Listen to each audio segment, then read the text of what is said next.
Jeep. Mid-South Lumber, the biggest little lumber yard in Panama City. Golf Plus is your premier golf shop on the Gulf Coast. Not a big box or a chain store, but a local store with golf experts to serve you. An amazing array of demo and fitting products, plus a professional repair shop that can handle anything from a basic re-grip to a full set of re-shafts and everything in between. Golf Plus has locations in Dothan and Panama City Beach to serve you. Come see them today for all your golf needs. Located next to Firefly at the shops at Edgewater. Call 850-249-2726. Eating, working, living pain-free. These are things many of us take for granted. But for many adults with disabilities who are elderly or have serious medical issues, dental care is simply unaffordable. Dental Lifeline Network is looking for dentists who can change this. DLN is asking dentists and their teams to volunteer to just see one of the many patients in need. You can literally change a life. When you volunteer with DLN's Donated Dental Services Program to C1, you treat a pre-qualified patient in your office at your convenience. We handle the details so you can focus on the care. Lack of dental care can lead to the inability to have life-saving surgery, eat, or contribute to our community. If you are a dentist or know a dentist, please share this message. Will You See One? Visit willyouseeone.org to help change one life in your community today.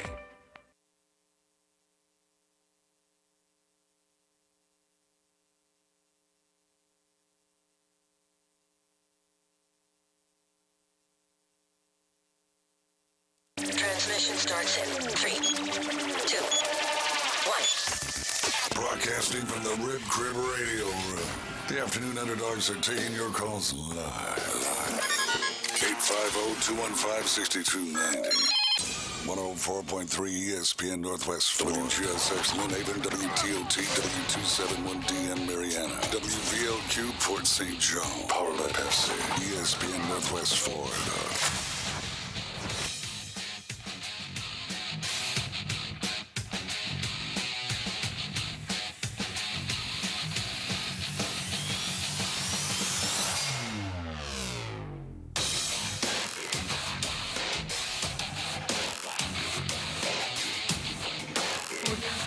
And we are live here in the Rib Crib Radio Room, riding with the Afternoon Underdogs on 104.3 ESPN Northwest Florida.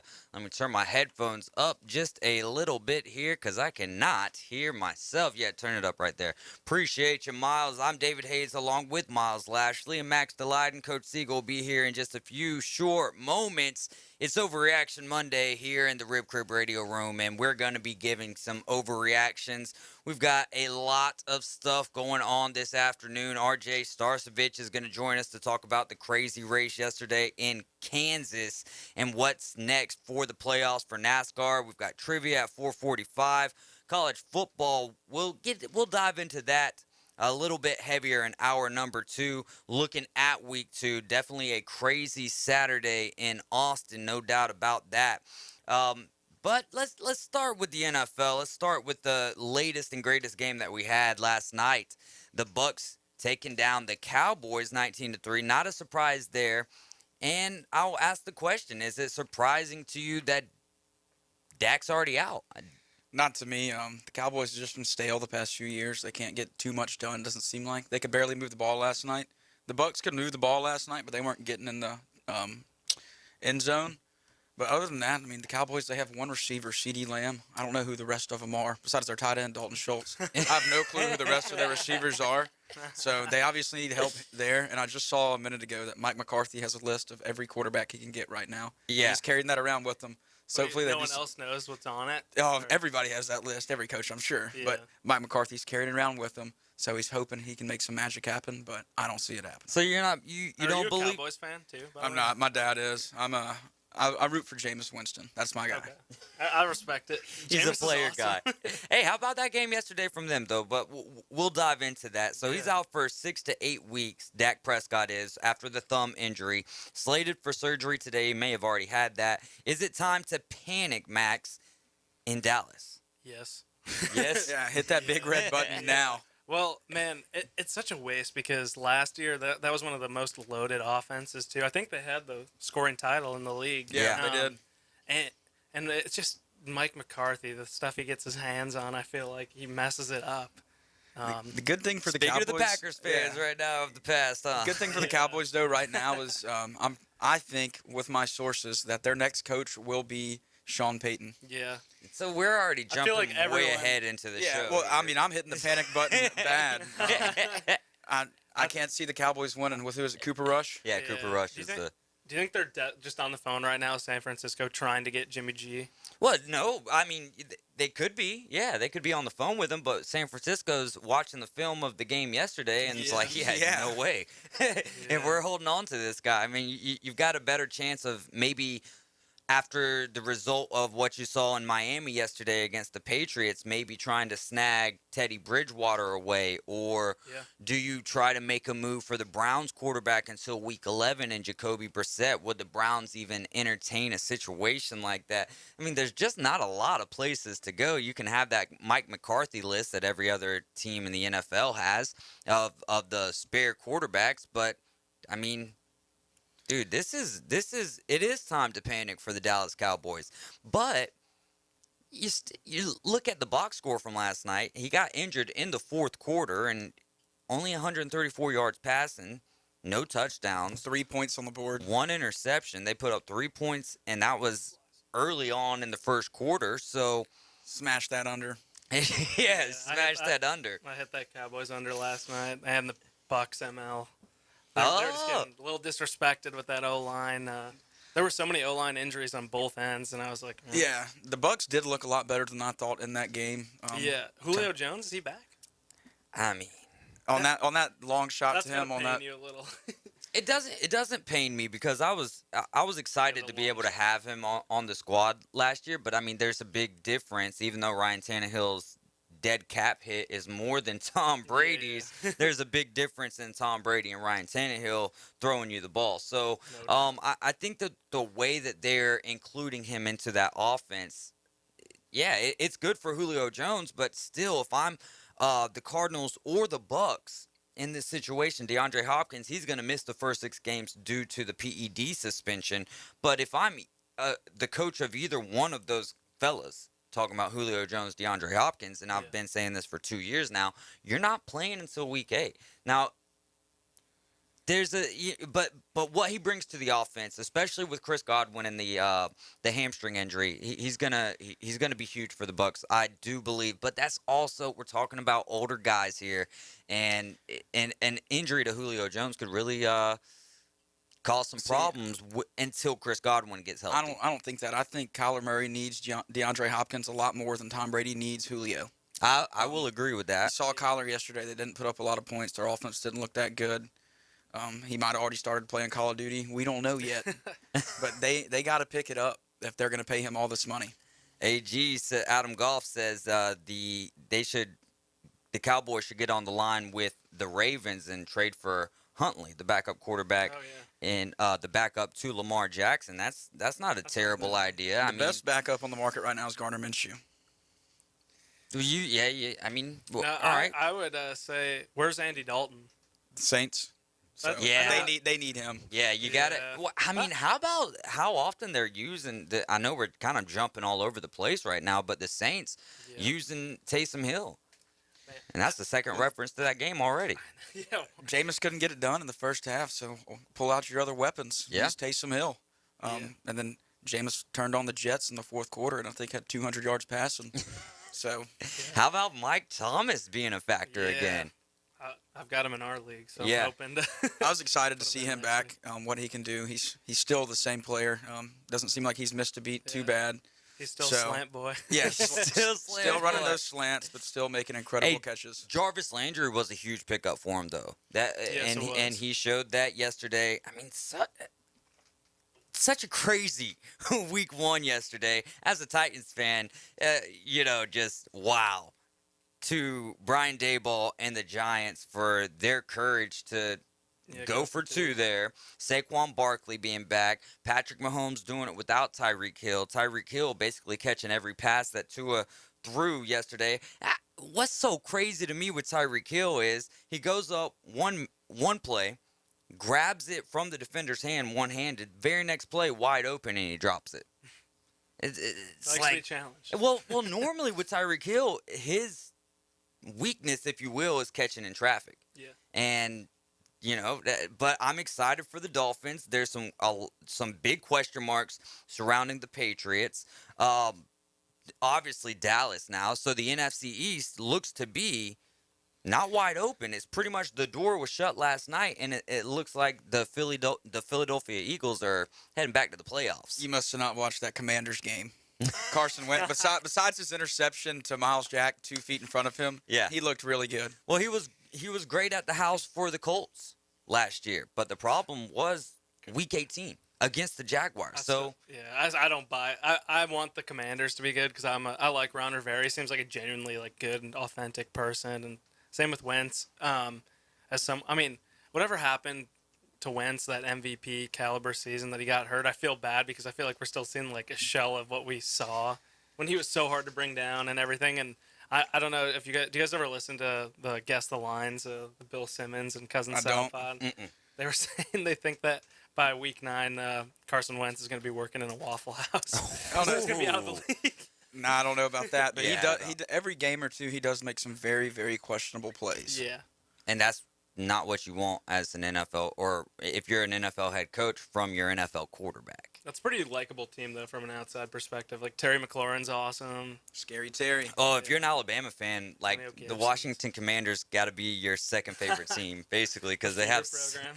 Yeah, it is. It's basically like D2 Alabama, if you will.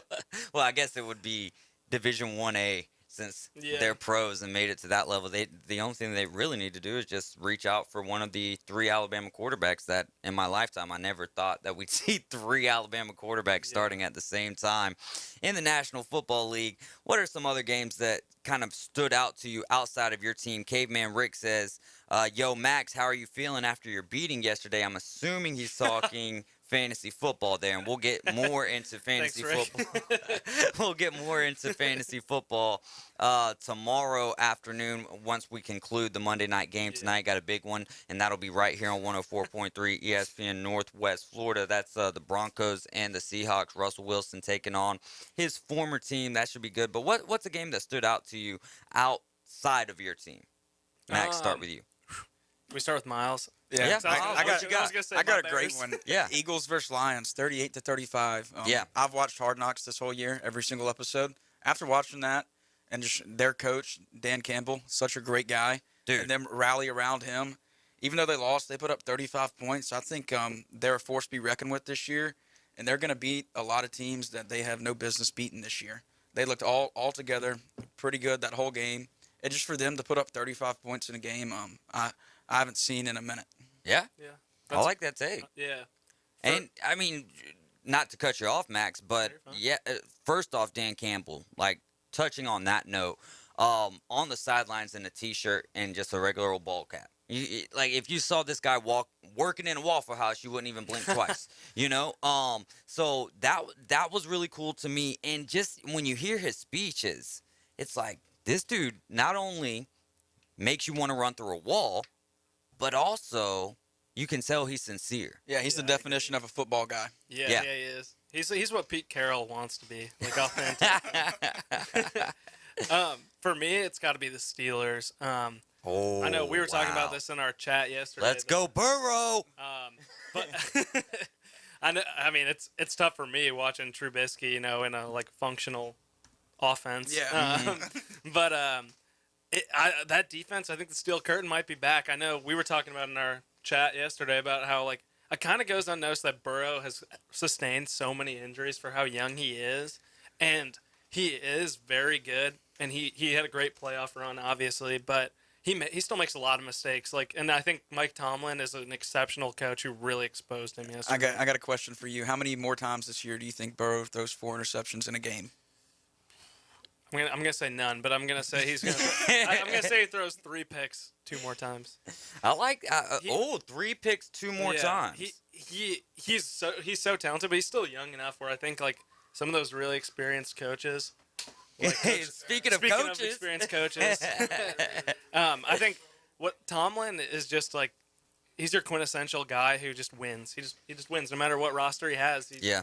I mean, he's done it 12 years in a row now. Since he's been there, always over 500. And like, it's looking like they're not slowing down either. No, and I'm kind of glad how they came in and kind of humbled Cincinnati a little bit. I mean, you heard a lot from the Bengals fans, during the offseason. They're going back, and there is the AFC North is theirs to win this year or theirs to lose, whichever way you want to look at it. But then Pittsburgh said, no, we've got other ideas. And it does have to hurt as a Bears fan, right? Not hurt because you got the W yesterday, but then you see Trubisky come in, and it's like, all right. I mean, this guy's not a slouch by any means. Matt Nagy wasn't his coach either. Right. No, that's a huge play. What'd you think about Trubisky, and then we'll get on to the Bears, Coach? Exactly what Miles just said. You got rid of the slappy coach in them. You got a real coach in there. Come on now. That's exactly right then. What did you think of the Bears playing in that monsoon that they were playing in yesterday, and to take on the team who was in the or very close to the Super Bowl themselves last year in the 49ers? Oh, yeah, 49ers are a contending team, and I just enjoyed the heck out of it because as I was watching, I had a flashback to it, and Max is going to look at me and go, I have no idea what you're talking about. 1965. Gale Sayers breaks 300 yards rushing against the San Francisco 49ers in a mud pit. And I'm watching that thing, and I'm going, all they need is Gale Sayers, Dick Butkus, and Brian Piccolo out there with Jack and Cannon playing quarterback, and they got this thing going on. Of course, those receivers for the Bears are still trash. Yeah. The linebackers are mediocre. The defensive line ain't what they're supposed to be. But at the end of the day, it doesn't matter because a W is a W. Yeah. I think the only reason they got that win, Trey Lance has never started. It was a monsoon. They were at home. And Trey Lance is a rookie. He's making mistakes. And it's got to be pretty hard to play in that kind of weather, no matter who you are. But he played college ball in North Dakota, and that's 24/7 up there. But and I will say too, that's the first time in maybe 2.5 years the Bears have been on the right side of making good halftime adjustments. I think Eberflus did a great job, and Eddie Jackson did what Eddie Jackson does best and force turnovers. They made Trey Lance throw the ball a lot more and not do some of their classic gimmicks where they just shovel it off to Debo. Do you think they should move stadiums now that that stadium seems to get flooded or get better drainage? Well, I'm from Arlington Heights, so I'm pumped that they're coming out. I was going to wear my Arlington Bears shirt in today. So. Of course, if they do that, one of my junior high teammates will become would you say billionaire? He owns Arlington Park. Yeah. Oh, nice. Wow. But yeah, I would consider that. So Andy Bloom, I love you, man. I love you. That's great Remember stuff. Your buddy Andy. Who was your favorite linebacker? Who was the biggest disappointment in Week 1 team-wise? Wow. Miles, you want to lead? I would love to lead off. Yeah, go ahead. The Green Bay Packers. Listen, they got blown out Week 1 last year, too. Yeah. Oh, but this is totally different. He doesn't have Devontae Adams to bail him out. And, they can say, oh, Alan Lazard was out. That guy's a number 3 receiver in most places. I mean, I think LaFleur's good, but I think he, worked a lot off of Rodgers' weapons and what he had. And I think missing Nathaniel Hackett now in Denver is really going to hurt them. Yeah, I mean, that's a good point, too. But also, on the flip side of that is 2 offensive linemen being out. You know what I mean? Yeah. So the protection will get better. Lazard will come back, and hopefully, I mean, Christian Watson dropping that pass on the opening play of the game, that would have been a 75-yard touchdown. And Aaron Rodgers talked about that in preseason, too, his receivers not being there yet. Yeah. It's a great point. They're young. They've got a lot to learn. Every time I turn the cameras over, it just goes straight into a Max face shot there. All right, we're going to take a break. You guys are riding with the Afternoon Underdogs on 104.3 ESPN Northwest Florida. I'm David Hayes along with Max Delight and Miles Lashley and Coach Andy Siegel. We'll be right back.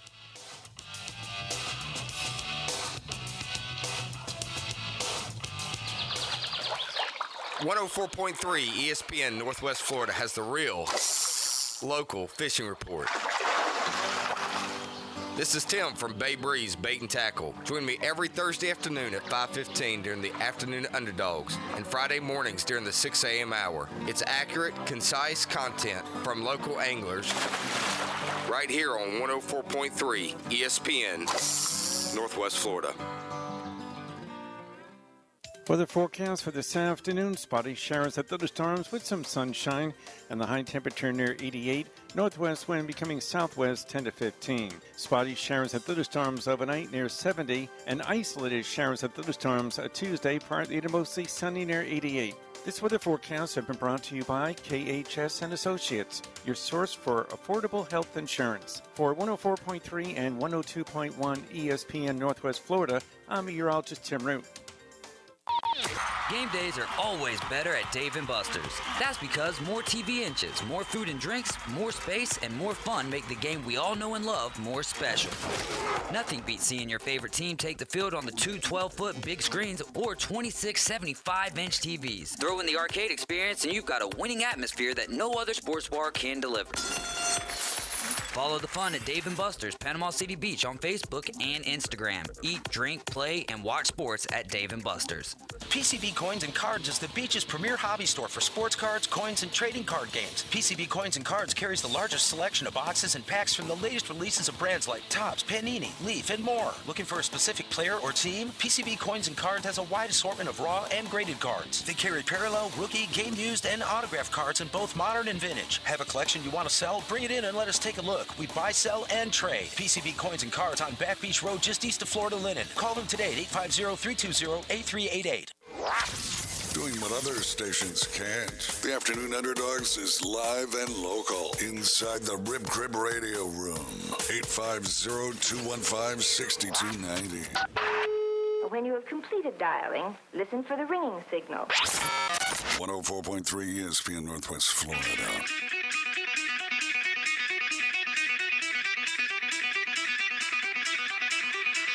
All right, we are back. We're in the Rib Crib Radio Room. You guys are riding with the Afternoon Underdogs here on 104.3 ESPN Northwest Florida. Also 102.1 in Marianna, 101.9 in Port St. Joe. We're also on Blab TV in Pensacola. Got a lot of high school sports that we'll get to, or high school football rather.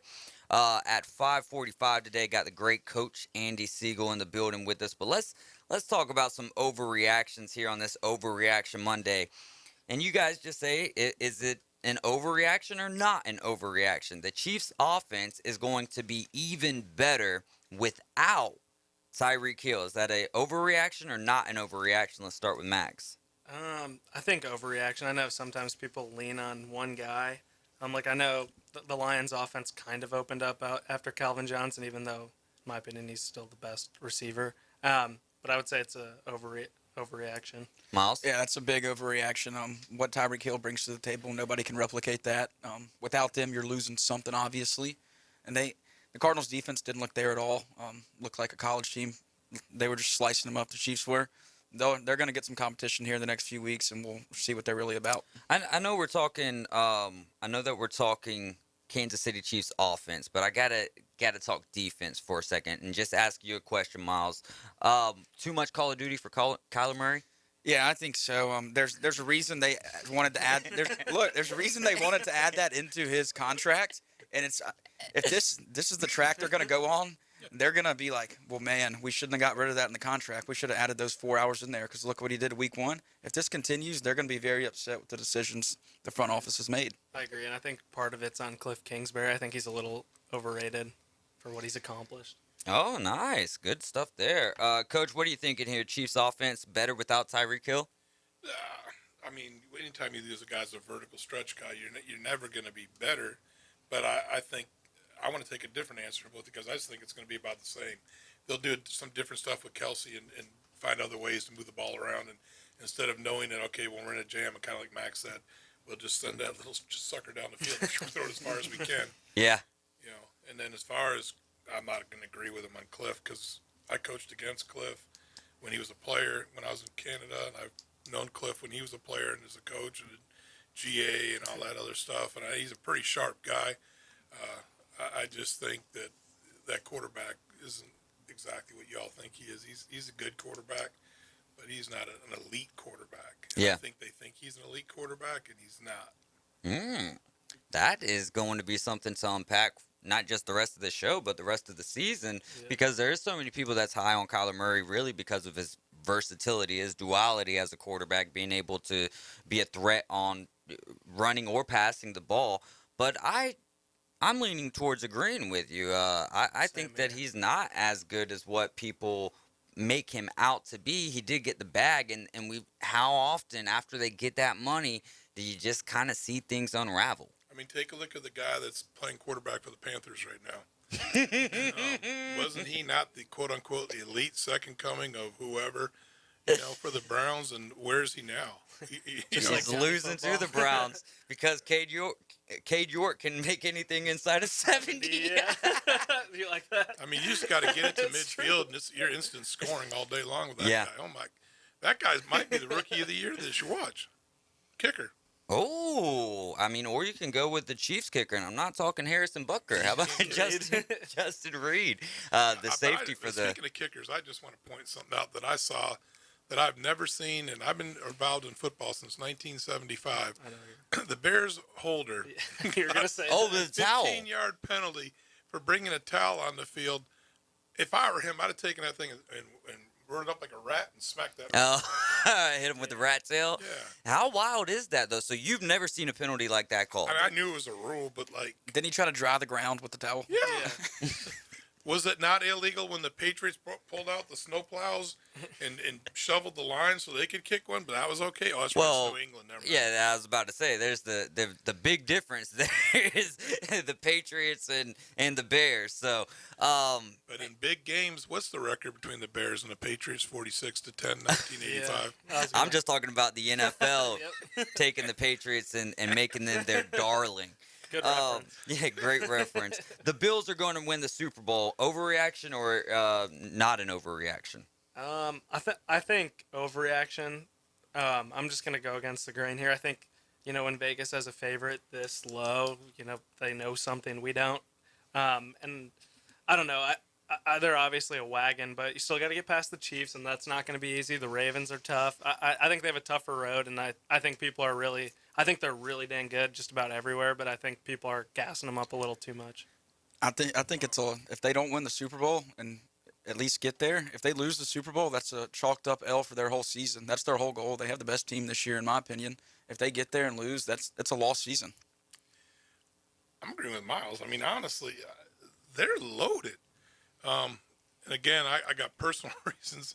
My guy's the defensive coordinator, Les Frazier. So, I've known him forever. And, of course, it goes back to 1985. He was the corner for the Bears. Okay. But that's not the reason I'm saying. I'm saying just from top to bottom, from administrative all the way down to, like, the last string guy, I think the Bills have done a great job of building that program. But you got to remember there's a bad juju on the Bills. When they get to Super Bowls, they don't win. Kelly, yeah. So, yeah, just saying. That is, man, just to see if the Bills were to make it that far, because I'm a big proponent of let's let the cake bake. It's kind of like preseason polls or polls this early in the season. Pegging someone to get to the Super Bowl this early in the season, it's unlikely. But I do also agree with your take, Miles and Coach, that if they don't, that's a big problem, right? Because you kind of put all your eggs into one basket, and if you're not going to, be able to make at least breakfast with that, then it's just not going to work out. So I'm going to go with it. It's not an overreaction, but I don't think that even if they get into the Super Bowl, though, I think that's a step in the right direction, right? Just making it to the Super Bowl. Absolutely. I guess this is also like kind of a testament to Andy, too. That I think, coaches are only as good as their coordinators, and I think losing Dable I don't think that game goes to overtime without him in Buffalo last year against Kansas City, and I think the new coordinator there is really good too, and it's really hard to mess that offense up, but I don't know, something about Andy Reid's an offensive mastermind. I don't know if I love them in a shootout again with the Chiefs. Yeah, and then you saw how the Chiefs were able to start off that season with 44 points, and Patrick Mahomes looking like he's on a tour of revenge, which is something that I've been thinking since the AFC Championship game against the Bengals. Is like, oh boy, the NFL is not going to be ready for Patrick Mahomes coming off of this loss, especially having to hear especially having to hear, because you had that great win against the Bills, and then you just kind of collapse in the second half of that AFC Championship game.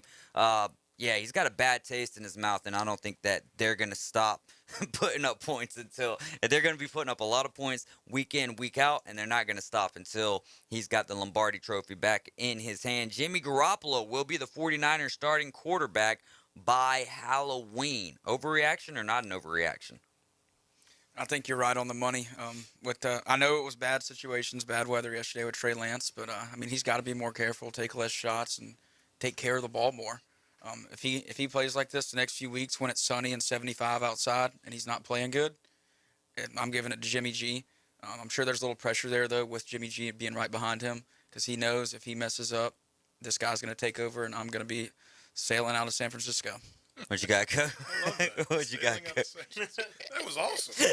How do you follow that up? He just said sailing out of San Francisco. Yeah, and he was spot on. That locker room's going to get a little fired up if all of a sudden.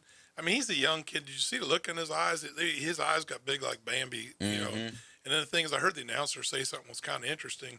He's really only started 1 year of college football because of COVID. Yep. Now he's out in the NFL, and now you're throwing him against defenses which can disguise everything. And North Dakota State played a great schedule, but a lot of those defenses weren't disguising too much against North Dakota State. So you're looking at all that, and you're saying, okay, here's this guy's going out there, and then you got a guy that's an experienced NFL quarterback that's been to the big mountaintop, and his teammates know that, and he was their leader. So at some point when things go bad, unfortunately, NFL players are still young kids, and they're going to start pointing fingers and want that other guy.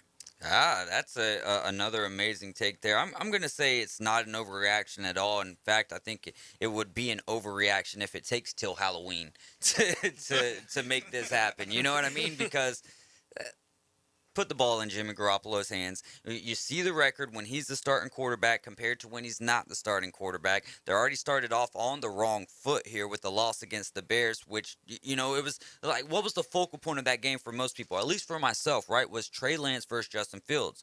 Both of these guys are year two guys, but how does that game play out? And Justin Fields got the better of Trey Lance. And the Bears, I think that the weather definitely did help that situation, but at the end of the day, still no George Kittle. Yeah, there's that aspect of it as well.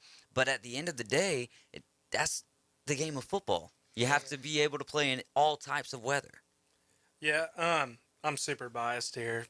I'm growing up with the Garoppolos, so I hope that's the case. But I also do want Trey Lance to succeed. He has the talent, like Andy said, in North Dakota. He's a stud. But I don't know. Without Kittle and without some of their weapons, I don't know. It's going to be tough for them. Nick Baldwin says Jimmy G should be sent to Dallas. Yeah. I think Max was sharing that very same sentiment earlier. Mike McCarthy will be the first head coach fired this season. Coach Siegel, what do you think? Yep, and deserving. Easy, buddy. What you got? If Jerry Jones has Sean Payton lined up, I'm firing Mike McCarthy right now. Yeah, and I 100% agree. Here's the deal. Sean Payton's got that house in Plano. So that's maybe 30 miles from the star. He is just sitting, waiting to not get in trouble by taking that job. And McCarty's, you are the weakest link. Goodbye. I'll give you a little Skip and Shannon first take action here. I'm going to go with Cliff.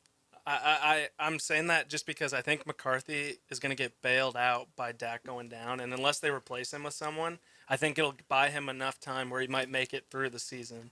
And I think, like Andy said, it's not going to be because of Cliff. I think it's more going to be because of Kyler's shortcomings and expectations that are going to lead to it. And this is a total, definitely hotter take than McCarthy. But yeah. I think it will be because of just Kyler not performing to the caliber that he should. Miles, where you at on this one?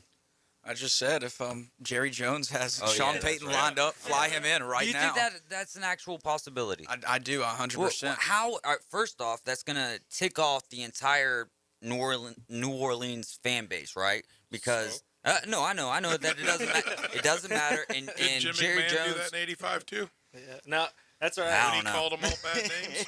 Yeah, and then he Just wore his Bears jersey exactly. to the Packers Super Bowl. to the Packers Super Bowl. Yeah. Go ahead. I was going to say also, how about for first coaches fired? Scott Frost, what a bummer. Oh, yeah. Man. Wright State Chris said Frost was already fired. Guy. I know you were talking about NFL, but Coach Siegel, you were all over that and App State last week. We are about to be all over some NASCAR. We're going to be talking with RJ Starcevich about the race in Kansas. Yesterday, you guys were riding with the Afternoon Underdogs on 104.3 ESPN Northwest Florida. It's here. The 104.3 ESPN Northwest Florida app version 2.0. Now featuring ultra high fidelity. You'll feel like you're in the game. Plus, more opportunities to win weekly prizes from local businesses when you click it to win it. Download the 104.3 ESPN Northwest Florida app today at Google Play or the Apple Store. Get ready for the PCB Fishing Rodeo September 23rd through October 9th at Captain Anderson Marina. Join us for the kickoff party Saturday, September 24th with live music from 4 till 7 p.m. To be a part of this exciting event, you can register at Captain Anderson Marina or online at PCBFishingRodeo.com. The PCB Fishing Rodeo, September 23rd through October 9th. Hi, it's Coach James Hale. Keeping your car looking great is easy as 1, 2, 3 at Blue Sky Express Car Wash. By joining their monthly wash club, you'll get the best bang for your buck. And just 2 car washes, your monthly membership pays for itself. Don't miss the summer deal where all your monthly memberships are 50% off on your first month, starting at $9.99 a month. Become a member today at Blue Sky Express Car Wash on Back Beach Road, right next to Home Depot. Tell them Coach Hale sent you. Bay Breeze Bait and Tackle, this is Tim. Do y'all sell bait? Yes, we seasonally stock live shrimp, live bull minnows, live sand fleas, live fiddler crabs, earthworms, night crawlers, crickets. We also stock frozen shrimp, sand fleas, mullets, squid, pre-rigged ballyhoo, bonita, stingray, cigar minnows, Boston mackerel, Spanish mackerel, and a few other miscellaneous baits. It's worth the drive to buy premium locally sourced bait from Bay Breeze Bait and Tackle, located directly off Highway 98 on the west end of Panama City Beach. Tire Brokers is your one-stop shop for all your auto repair needs. Whether you need an oil change, brake or engine repair, or tire and wheel services, the skilled technicians at Tire Brokers are trained to take care of it all. They even service commercial vehicles and farm and forestry equipment. Tire Brokers is dedicated to providing their customers with the very best auto repair service experience, including upfront and honest quotes, timely response to issues, and quality products and parts. Stop by the newest location in Panama City Beach at 506 Thomas Drive to let Tire Brokers earn your business and exceed your expectations. From the Florida-Bama line to the Gulf of Mexico, from the Upper Grand Lagoon to Mackenzie Park, we are live and local. Whether you like it or not, you have a gift. Now back to the Afternoon Underdogs, live from the Rib Crib Radio Room, ESPN Northwest Florida. Changing the pace up just a little bit here on the Afternoon Underdogs. We're going to be talking some NASCAR, the race yesterday in Kansas. We are in the middle of the playoffs. We've got our third race coming up in the round of 16, and then we'll be moving on to the round of 12. We've got RJ Starstovich on the line with us. He's the owner, founder of NASCAR Report on Instagram, host of the Drivers Meeting podcast, and also a contributor for TobyChristie.com. Hey, RJ, what's going on, my friend? Doing good, man. Long day yesterday at football and racing. How are you guys? Oh, man, we are fantastic. Definitely enjoyed both of the, all of the football all weekend long and the race as well. So give us a recap of that race for us in Kansas with the victorious Bubba Wallace, back-to-back playoff races without a racer who's in the playoff hunt winning. Yeah, it's kind of a story, telling the story of what this season's been like. We've had so many different winners. I think that's now our 18th different winner of the season in a series that only has 32 full-time drivers going at it every single week. So it's just unbelievable. I mean, Bubba Wallace has been really fast the last 10 races. I think I saw something this morning where it was the last 10 races. He has, I think, the best average finish of all those 10 races. Obviously didn't make the playoffs because they didn't get off to a good start this year. But, I mean, what a wild race it was. A lot of blown tires, a lot of incidents for playoff drivers like Kevin Harvick and Tyler Reddick. They were out of the race early. So the playoff standings definitely got shaken up, but not as much. Nobody in the playoffs has won yet. So almost pretty much you got Christopher Bell is the only guy who has clinched his spot in the next round on points. Everybody else isn't that safe going into Bristol. It's going to be very unpredictable next week. Absolutely. Can't wait for it. What does this win mean for the confidence of Bubba Wallace and Michael Jordan and Denny Hamlin as well in that 23 XI team?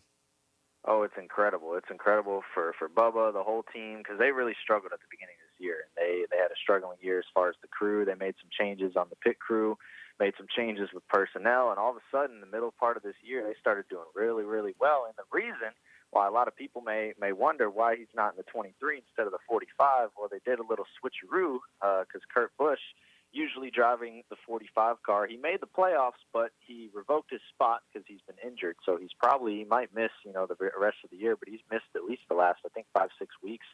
So the team decided to put Bubba in the 45 because the 45 is still contending for the Owners' Championship. So as far as what it means for that team, it's huge because, as far as they're up in the Owners' Championship, that's more money they get at the end of the year.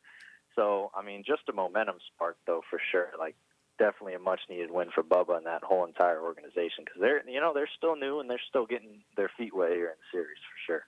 So we talked about Christopher Bell, who's already kind of who has cemented his spot in the round of 12, but Denny Hamlin, second place finish for him here in the playoffs. How do you think he feels finishing behind a car that he owns?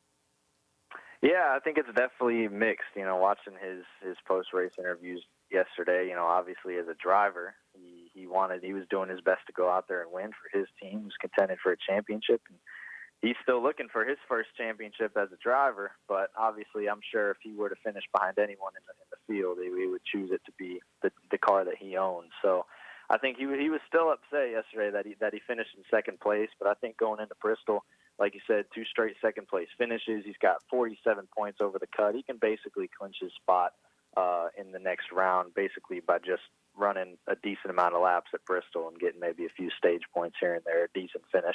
They're pretty much set sail for the next round, but definitely kind of mixed emotions, I'm sure, yesterday for Denny finishing runner-up. But, the team that won was his. Hey, RJ, I want to know if you have any idea who Kyle Busch will be driving for next year.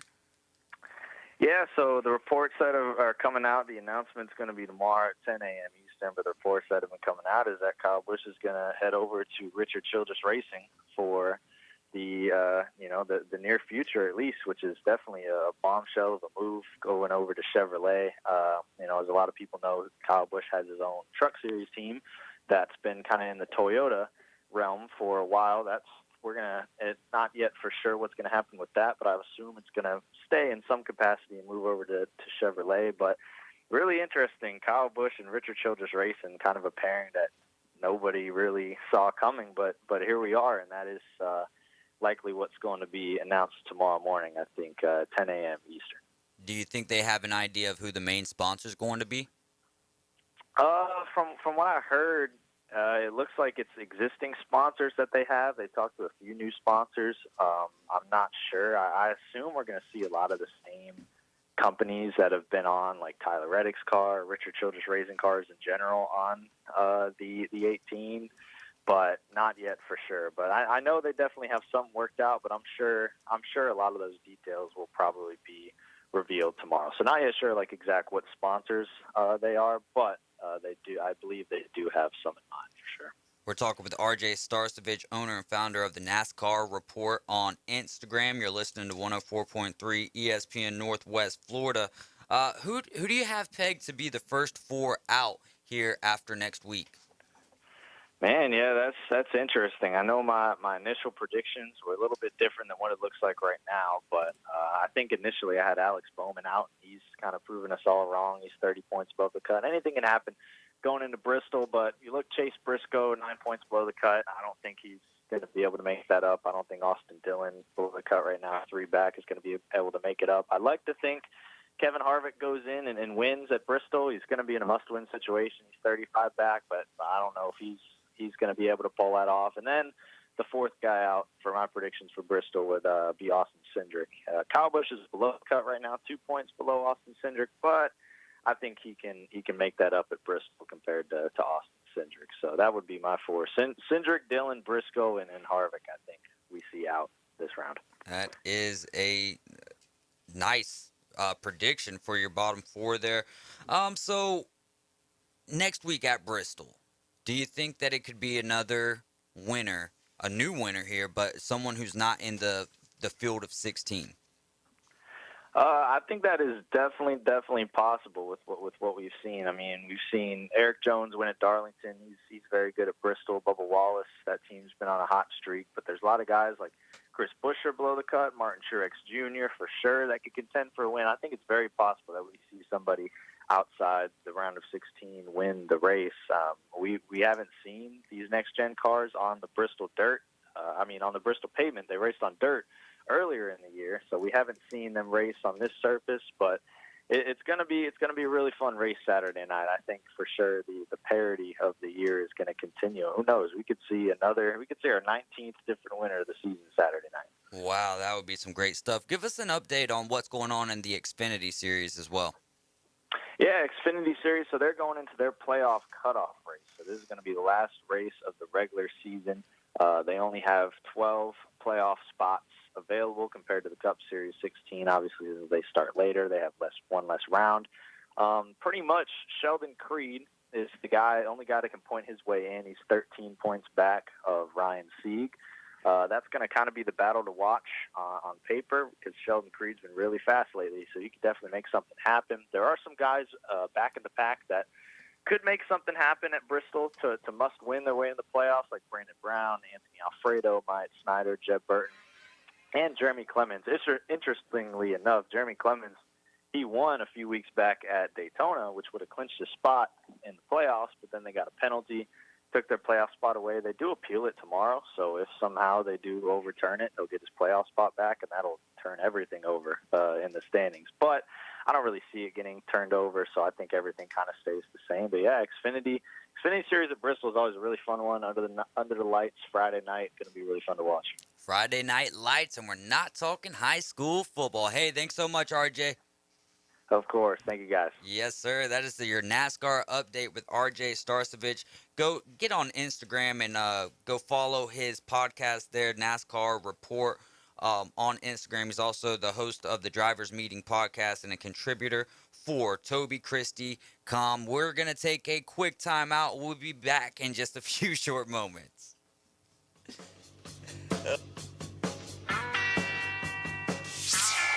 Home for the NFL. ESPN Northwest Florida. Coming up on Thursday, it's the Chargers at the Kansas City Chiefs. Coverage starts at 6:30. And tonight, it's Monday Night Football as Russell Wilson and the Denver Broncos take on the Seattle Seahawks. Coverage starts at 6:30 tonight. Listen in ultra-high fidelity right here. The NFL on ESPN Northwest Florida is sponsored by Dave & Buster's and Instant Replay Sports Cards.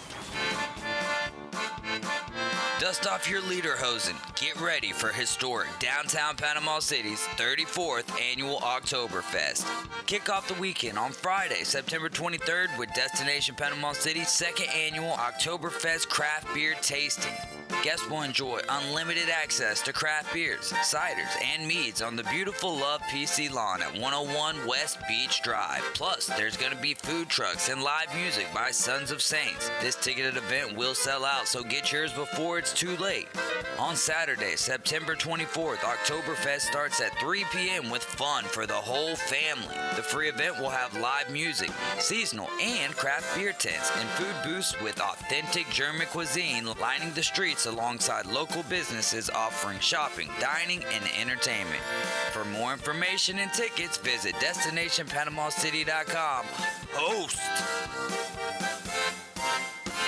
Mid-South Lumber has new owners. Stop in and visit Ann and Dave. They're on site every day to make you a priority. They're not the typical big box store, and customer service is their #1 priority. Locally owned and operated for over 40 years. Transform your home with James Hardy Siding. Durability, fire resistant, sustainability. James Hardy Color Plus is virtually maintenance-free and comes with a 30-year warranty. Mid-South Lumber, the biggest little lumber yard in Panama City. Tired of being overcharged each month for health insurance or finding out you still have significant out-of-pocket costs from copays or deductibles when you do go see the doctor? Hi, I'm Kevin Shady with KHS & Associates. Our independent insurance agency has helped individuals, families, and even small business employees lower their health care insurance costs with no copays, no 80/20 coinsurance, and no deductibles unless you're hospitalized overnight. Call or text us at 502-386-1128. That's 502-386-1128. From Mariana to Panama City, from Southport to Laguna Beach, this is the Panhandle's home for live and local sports coverage. Now back to the Afternoon Underdogs, live from the Rib Crib Radio Room. ESPN Northwest Florida.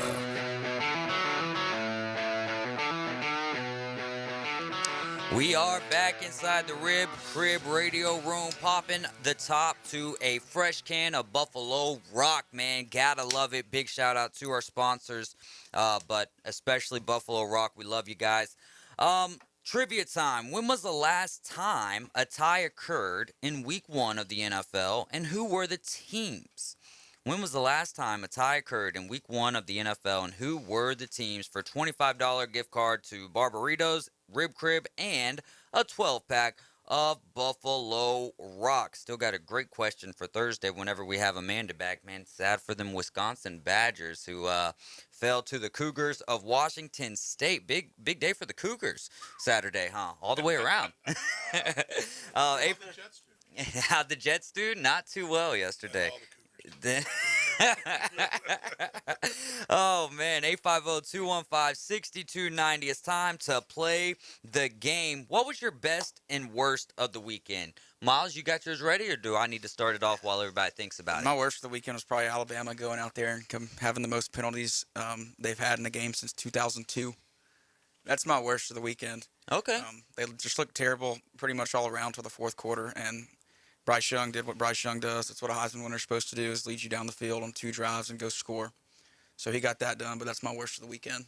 All right. Well, that kind of parlays me into my best of the weekend, which is that close game with Bama and Texas. And I'll come up with another one so we're not just jumping all over Alabama. But for me, it's not the game. It's not what happened on the field. It's what happened Sunday in the AP poll. Being moved to second. Number 2 gives that, locker room material for Coach Saban, that rat poison, if you will. How about Coach Sarkisian kind of echoing him saying we don't need to listen to that rat poison. So for me, the close game moving to number 2 bodes well for the future for Alabama. But man, you look at the wide receiving core, and it's like all of the speed that we've had in prior years is not there anymore.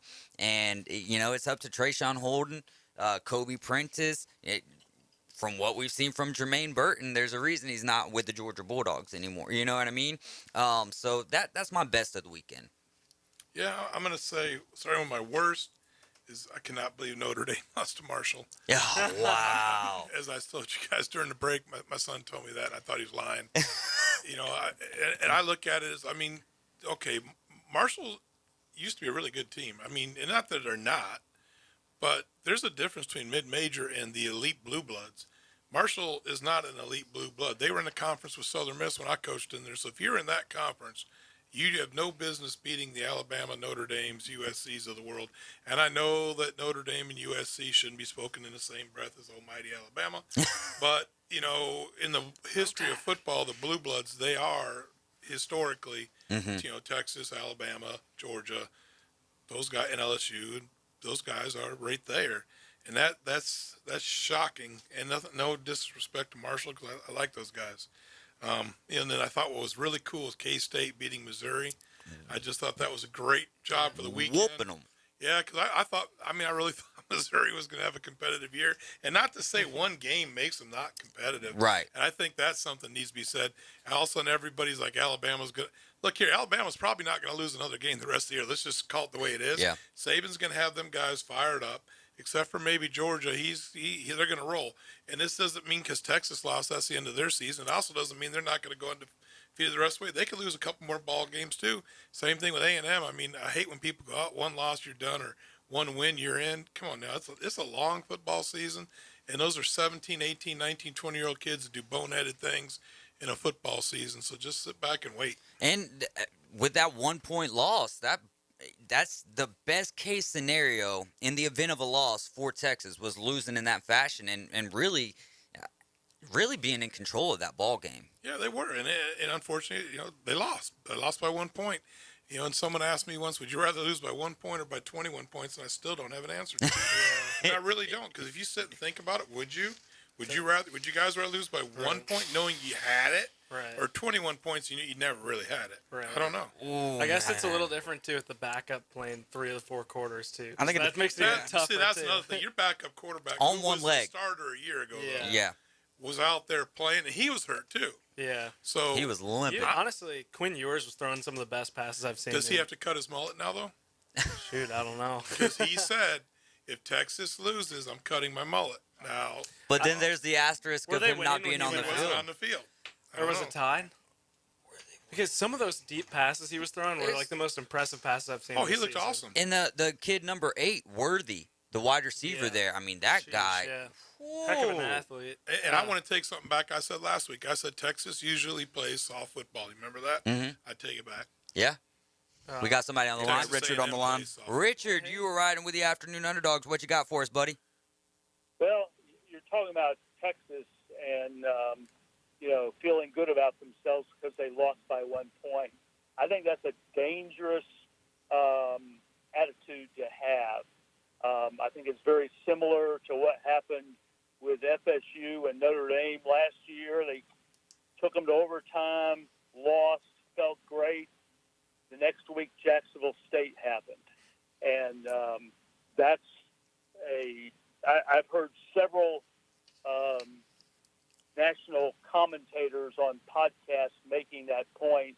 I listened to Danny Cannell and those guys, Bud Elliott on Cover 3, and they were making that exact point, that's a dangerous attitude to fall into. You get a standing ovation when you come off the field, even though you lost. And I remember feeling that way about FSU. Boy, look how great they played, and boy, the next week Jacksonville State happened. Totally agree with you. I'm talking merely about the scenario, though, not the feeling in the locker room. That's Sarkisian's job. For what I'm getting at is that if they do what Coach Siegel said and go undefeated for the rest of the season, that 1 point loss at home against Alabama looks a lot better than a 3 touchdown.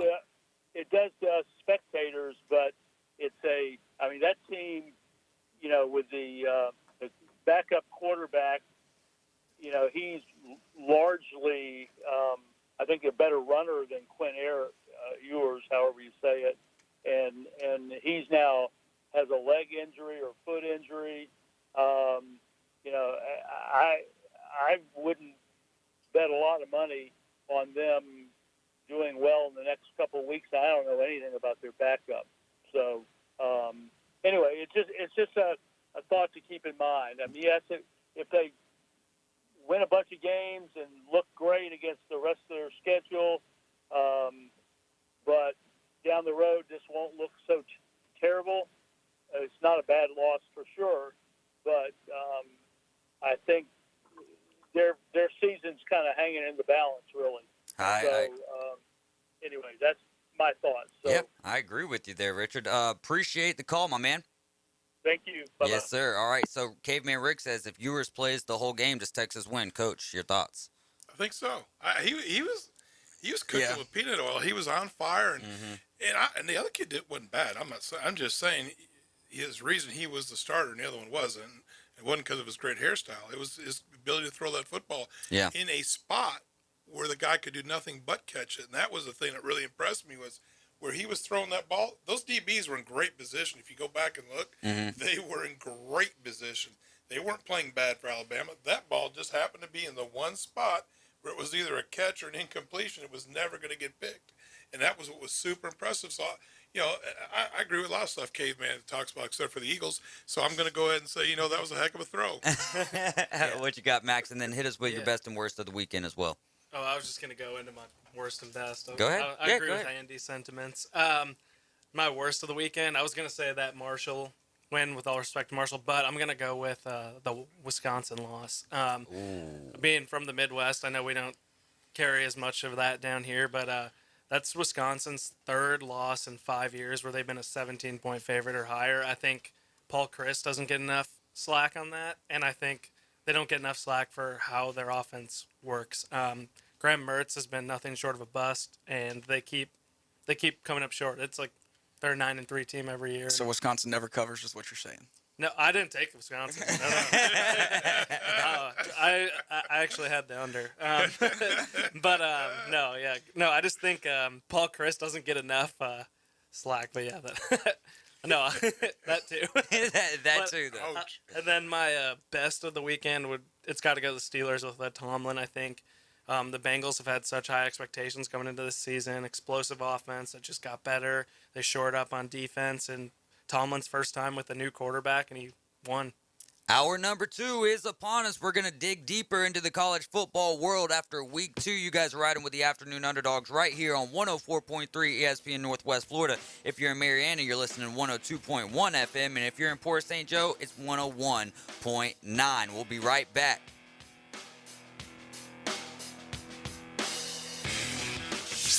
ESPN Northwest Florida. Colin Cowherd. When you do a deep dive on Buffalo, the Bills are so audaciously talented at wide receiver, pass rush, they Tyson you. They have the best knockout punch in the league along with the Chiefs. But do you realize in one-score games, the Bills didn't win any of theirs last year? They were 0-6. The Herd, weekdays 11 to 2 on ESPN Northwest Florida. Weather forecast for this afternoon, spotty showers at thunderstorms with some sunshine and the high temperature near 88. Northwest wind becoming southwest 10 to 15. Spotty showers at thunderstorms overnight near 70 and isolated showers at thunderstorms Tuesday partly to mostly sunny near 88. This weather forecast has been brought to you by Earthworks of Northwest Florida.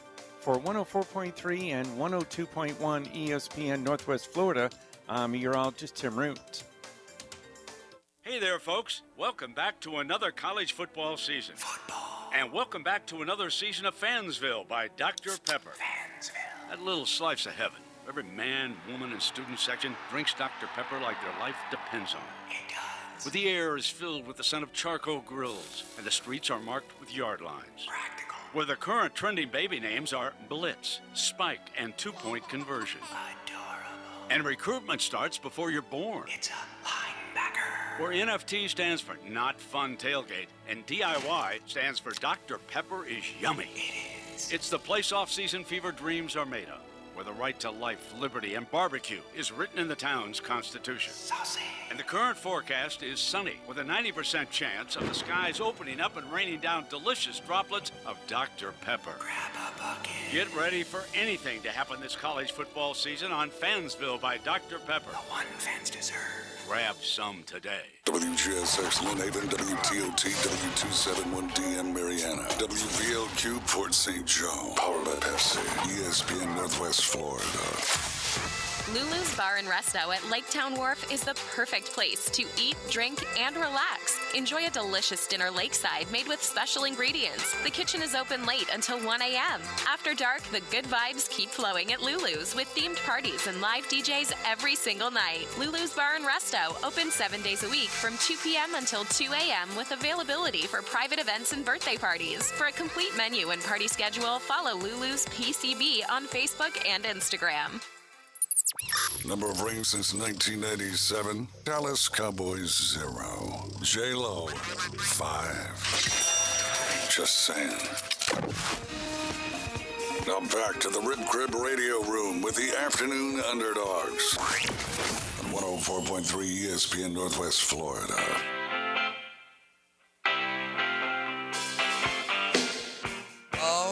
Welcome back into the Rib Crib Radio Room. You're listening to 104.3, 102.1, and 101.9 FM here in the Panhandle. Also on Blab TV in Pensacola.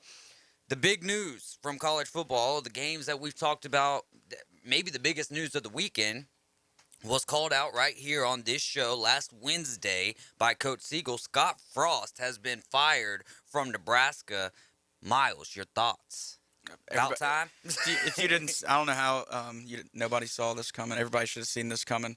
This was the written on the wall for everybody watching football. He's been there 3 years now. This is his third year. He hasn't done anything. 5-21 in one-score games. Pretty bad record. And I think if he won like his next 50 games, he'd still have a worse record than Bo Pelini there.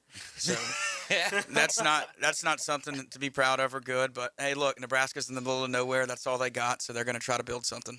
Max? Yeah, I know. That's funny that Andy mentioned it too, because I know I mentioned it too. That I just didn't think he was a good coach or the right fit. Always have never liked him since he called out wanting to have easier crossover games and said he wanted to play Indiana, who obviously were not a football powerhouse by any means. But then we came over to Lincoln and beat him, and beat him by 2 scores, I believe, too, unless they scored like a garbage time touchdown. So, I don't know. He can end up somewhere in the MAC or something. I don't. Little action for Scott Frost. I mean, he did. Now you do have to give credit where it's due, right? He did build up that UCF program, and then O'Leary built it up. Frost added on to that. Okay, all right. I'm not gonna argue. No, I'm not gonna argue with that. But he did a all. great job. He was a great OC to Oregon. Don't forget that. Mhm. And he did a very good job. I mean, he took UCF from where O'Leary had him, which was 8-9 wins. He took him to the mysterious national championship. Yeah. And I'm not making fun of Frost because he is a good football coach. But there's a difference between being a good football coach, and that's Nebraska. Mm-hmm. And I know I'm old because, like, Miles is over there going, Nebraska. And I'm over here going, Nebraska, 9 7 wins, years they before, fire you. yeah. Solich won 9 games and got fired for only winning 9 games. The expectations are there. Blessed, not blessed. I lived in Nebraska for 5 years, coaching at the University of Nebraska, other campus, Kearney. And I always say that. And, the people there are just ate up. You can make a living of being a former Husker in that state. And I've got tons that are buddies of mine. Kenny Wilhite, a good friend of mine, that's what he's a former Husker. They just go, Eric Crouch, I got to work with him in Canada. He's a former Husker. He lives on being Eric Crouch, the former Husker. And Matt Danielson and all the other ones, that's what they do. Well, the expectations there are the same from the locals as Alabama has. Mm-hmm. Let Coach Saban, as great as he is, go win 7 games and then go win like 8 the next year. I bet you he's not the head coach at Alabama anymore. Mm-hmm. Just because the expectations. Now, the difference is he's chasing his own ghost. Yeah. Crouch is chasing the Osborne / old ghosts. Yeah. And they've never quite got it He's right LeBron in since then. Yeah, and it's a sad that they've tried go NFL guy. That didn't work. They tried to get a crazy person, Pelini. That didn't work. They keep going different. They tried to get a West Coast guy. It was a terrible fit. Didn't work. I think, honestly, they went back to the Husker family with him. I could see them doing that again with Craig Bolt, the head coach of the University of Wyoming, who was D coordinator there when Trev Alberts, the AD, was playing. Of course, they could make the boosters happy and get Urban Meyer. And half the state will love them. The other half will start talking about K-State.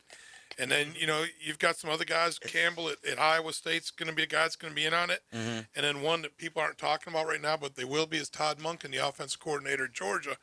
Midwestern guy, families in the Illinois High School Hall of Fame, like his whole family. Has real good success as a head coach, been an NFL coordinator. Kind of knows the tradition of Nebraska and all that, knows kind of where the skeletons are hit. So it'll be an interesting deal. I think they're going to do it sooner than later because of the recruiting and the transfer portal and everything. Mm-hmm. You'll lose your whole football team if you wait till the end of the season. You just can't wait like you used to. And then conversely, you can get those transfers in before bowl time. Yeah. So it's a good deal. That's a good deal. So out of those coaches that Coach just named, who fills the seat for Nebraska? Who do you think, Max? Man, that's a good list. I'm going to go with Campbell. I'm going to go with him. He has to get a big enough bag, though, because right now, like, I know, like, what Andy's saying, too, with Nebraska's history, and this is kind of like a sad revelation I had while Andy was talking about Nebraska's history, is that Nebraska football is like Indiana basketball right now. It's like the rabid fan base where if you don't win, you're out. Mm-hmm. But it hasn't been the same. And so now I'm just sad talking on air. Sorry, I apologize. But we'll call Dr. Phil. Yeah, I need it. But yeah, I'm gonna go with Campbell. I like all the ones you named though, and I don't know, maybe the Georgia OC will hold out for a little bit, but I know it's a really good job, like you're saying too. But I'm just gonna go with Campbell. I think he's kind of reached his peak at Iowa State. You can't do that much more than what he's done there. And sorry if anyone's an Iowa State fan listening, but that's and they don't have a conference. Where are they going next year? Oh, yeah. That is They're stuck. That is a great point. Yeah, and just want to make it noted that Nebraska fell off once they joined the Big Ten. I agree. They should never. I mean, they should have never done that. They stay in the Big 12. They're the man. Yeah. That's and then is Oklahoma and Texas leaving the Big 12 at that point for the SEC? Because Nebraska's there if they're a relevant program. That's right. Let's go to the phone line real quick. We got Fireman Harry. Fireman Harry, welcome in. And when we're going to be putting some key lime pie in your face. Well, I don't know if I can get down there to Bay County from the swamp of Culhane County up here in Mariana, Mariana Alpha area, listening on the repeater 102.1. Thank you very much. Scott Frost, don't cry any tears for him. He's got a national championship, which he might owe to Josh Heupel, a Tennessee reference. I dropped in on you. But, yeah, I'm not afraid of any key lime pie. Your boy there from Nebraska knows Nebraska. I've been in Nebraska. I've drank at the Red Onion Bar and Restaurant in the Holiday Inn, not far from the stadium. He probably knows it. Yeah, and there's a bar 2 blocks down that I can't remember the name of. It's the greatest bar in the Great Plains. It doesn't serve food. I was in there. It's open from 6 p.m. to 6 a.m. So Nebraska has its charms. Now, part of the key to Nebraska's success was the guy before Osborne, who I'm old enough to remember, Bob Devaney, who recruited 12 African Americans out of Wayne County, Michigan, that's Detroit, who took them to consecutive national championships over LSU and Alabama. We won't go there too much. But, no, I just wanted to buck you up, too, David, because our Titans lost. But guess what? They're only a half game back because that division appears to be weaker than the NFC East.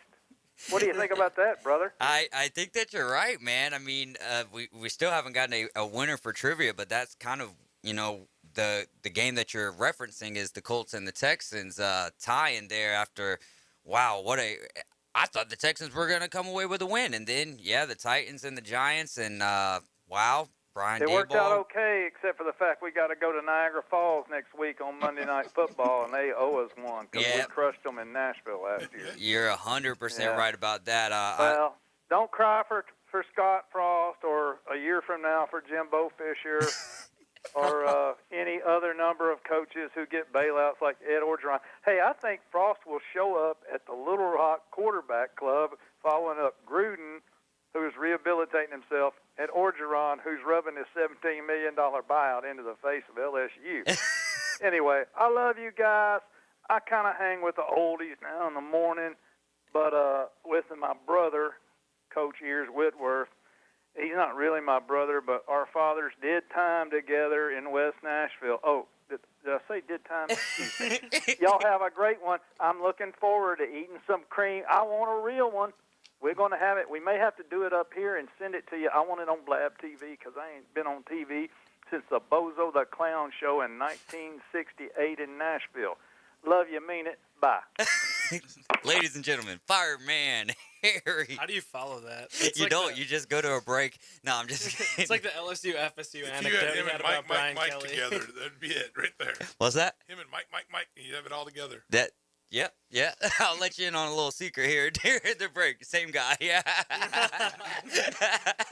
They could just do their own show. Like, you know what I mean? Just talk to each other back and forth. That would be awesome. How about Kentucky, though, right? Coach Stoops and the Wildcats going into Florida and pretty much giving the blueprint for how to slow the Gators down. Yeah, I thought I saw that he's 3-0 versus Florida. Is that what I heard? Stoops is? I think he's 3-0. I'll have to check on the record. The last three, I thought they said that on last TV. year, didn't they? Yeah, they definitely won last year. Straight versus the Gators. Red does a great job coaching. I mean, that guy, he paid his time at USF and Florida State, and when he's got his job up at Kentucky, he's built that thing with kind of his type players, feisty little suckers, that Youngstown, Ohio attitude, and just come out and strike you. And Kentucky's going to be competitive in there, and I think they did just show you, here's how you beat the Gators in the swamp. Yeah, my takeaway from this game is Anthony Richardson. He's not that guy that everybody thought he was just yet. Now, he may turn into that guy at the end of this year. And, hey, if you're a Florida fan, I'd be happy because if he doesn't end up turning out to be that guy this year, you're going to have him next year, and he's going to be better. You only get better by playing. So he should turn around by the end of this year. He's missing a lot of throws, throwing bullets, a 5-yard pass for kind of no reason. But if he can turn it around this year and come back next year and stay with y'all, I think he'll be really good. Yeah, I enjoy watching Kentucky play it because their defense, I don't know who their defensive coordinator is, maybe Andy does, but they kind of run like an old school, kind of like how the Bears defense used to look. I love how aggressive they are. They're a stout. Yeah, they're a stout team, and they drained the swamp. I had the Kentucky money line too, since we're talking about bets on here now. And the under, so it was a great game. Yeah, no doubt. As Brad White is the defensive coordinator for Has the he been Wildcats. there for a little bit? Because that defense does really well. Stoopsy's a defensive guy too, so yeah, that's the thing you got to remember. And their offense is getting better, right? Yeah, but I think they swapped OCs this year because Fast Eddie Grand, I think, slid out and went somewhere else, and he was the OC of Kentucky. So that's his 5th season, Brad White's, as the defensive coordinator, and the OC is Rich Scangarello. So, yeah, I don't know much about him. And I was going to guess Italian. I'm guessing. He kind of looks like a thinner version of Josh Heupel. Poor Heupel. So, yeah, big win there for Kentucky, 26-16, and it just kind of shows you, again, about those polls. They moved Florida all the way from unranked all the way up to 12 just for a week to surpass, and now, where do you drop them to now after a 10-point loss? To another competitive team, though. Absolutely. I said something earlier. I just totally agree with it. Don't even do polls this time. Wait till about the 3rd week. Honestly, because it's going to be rock, paper, scissors every week. What are you gaining by having a poll? Got to give the big J's something to talk about. Yeah, you get talking points. It's literally all it is. Because right now you don't know because they're coming out of spring ball not playing somebody. At least like in high school football in Florida, Texas, so forth and so on, you played somebody in spring, so at least you have some sort of semblance of an idea. In college, you didn't play anybody in spring. Mm-hmm. This isn't the COVID year where you played a game in the spring and you're coming out. So you don't really know what they are. So just don't rank them till the 3rd game, then have a ranking. And while you know it'll probably be a lot more legitimate than what it is. Like how does Utah just get to jump them after losing to them? Like stuff like that. Just something to talk about, you know? Absolutely. It does give you that, and absolutely it gives you talking points, but it kind of gives you that guide, that cursor of where teams are to be able to help the rankings when they finally do come, or, when you get to the CFP rankings that come out in November. Yeah, and I don't know. I'm glad that we have the poll for the sake of just being able to talk about. But outside of that, it's highly irrelevant. And you can ask number 6, Texas A&M, who got whipped. Well, they didn't get whipped, but App State, 2nd time in history, they've knocked off a top 10 team here. And the other time was versus Michigan. Where you at, Michigan, Eddie? So what'd you take away from that game, Coach? First of all, I would like to say I did say on the air that Appalachian State was going to beat Texas A&M. And I said that because what they did to North Carolina the week before, losing on the last play of the game, Appalachian State's a hard-nosed physical team. They don't have anybody hurt yet. So what you're seeing is that transfer portal and the fact that at Division I major college football, your ones, in most senses, can line up with anybody else's ones. It's your 1A, B, and C. At Alabama, your 1A and your 1B are the same as everybody else's 1A. Mm-hmm. There's not a drop-off. At Appalachian State, at a Southern Miss, at a Tulane, there's a drop-off. Southern Miss went down and played Miami with Gore. Gore can play for anybody in the country, but can Gore's backup? Yeah. Probably not. So that's what you're seeing with Appy State. Knock on wood, they're staying healthy. You stay healthy, you get what Cincinnati had a year ago, and you pop in where you don't belong. Now, can they do that? I don't know. It's a long season. It's only game 2, and they've had 2 tough ones back-to-back. I think next week they've got, Jacksonville State. They play Troy this week. Game day will be there. Yeah, game day. They stole game day Troy from at A&M. Appy State. Now, watch out. Not so fast. Watch out for Troy. Actually, that's funny that you say that because Steve Barnes, who writes for the Rebel Walk, that's some of the talking points that he sent over to me for when we have him on this week, is that is that not so fast pretty much because Troy's kind of struggled a little bit, and so that's going to put the chip on their shoulder taking on App State, who's coming off of that high. So and it's so interesting, right? You beat Texas A&M, and then they give you game day. But they take game day away. A&M plays Miami drink the rat Well, poison. not you. I'm saying, not Dave. I'm saying, does Appalachian State drink the rat poison now and go, it's Troy. We just beat A&M and almost beat North Carolina. Yeah. It's Troy. Now, I say not so fast because we got a North Haven Buccaneer on the staff at Troy named Ricky Simpson, and I'm saying go Troy. Yeah, there you go, man. Good stuff. Miles, what'd you have? I just if Appalachian State beats North Carolina last week and they go undefeated, I'm putting them in the playoff. I think there's going to be I think there's going to be a lot of 2-loss teams this year. But they lost. But yeah, they did lose that game, so probably not going to happen. Great to see them get a win like that, though. Well, I mean, it's just with that law, you have to go undefeated as a G5. But if they win that game, then you start seeing Marshall's on the schedule, right? So they beat Notre Dame. Yeah. So boom, that's another one of those ones. Ain't no joke. Coastal Carolina's on that schedule as well. Old Dominion. Nebraska Slaying. Georgia Southern. Georgia Southern. Yeah, I mean, so they all got paid for this. Yeah. And what was it? 1.25. Pretty good as FIU down there. I'm hearing some rumblings about those guys down there too. So I mean. Wow. Yeah, it's cool. You know, it's cool to see. It's also crazy to see what we've got going on here in the state of Florida when it comes to your premier programs in Florida State, Florida, Miami. Yeah. Now Florida, kind of taking that back seat. Is Florida State back? FSU, Miami, all of that good stuff. Looking really good FAMU right as well. Yeah, I mean, and they had that incredible first half against North Carolina as well without some of their top players. Yeah. And Kentucky's only national champs, West Florida. Yeah. Oh, yeah, let's go Argos. All right, hey, guys, we got to take a quick time out. We'll be back in just a few short moments. You out of here? Yeah. Oh. ESPN Northwest Florida. Charlie Weiss, former Patriots OC. You should expect a lot of good things coming out of Tampa. Because when you Tommy off, you're the wrong guy off. He plays with a chip on his shoulder. Every negative thing that anyone could say, he uses it as fodder. I'd bet on them to win the Super Bowl. That's the feeling I get. Keyshawn, J. Will, and Max. Weekday mornings starting at 5 on ESPN Northwest Florida. Weather forecast for this afternoon, spotty showers at thunderstorms with some sunshine and the high temperature near 88. Northwest wind becoming southwest 10 to 15. Spotty showers at thunderstorms overnight near 70 and isolated showers at thunderstorms Tuesday partly to mostly sunny near 88. This weather forecast has been brought to you by Mid-South Lumber, the best little lumber yard in Panama City. For 104.3 and 102.1 ESPN Northwest Florida, I'm meteorologist Tim Root.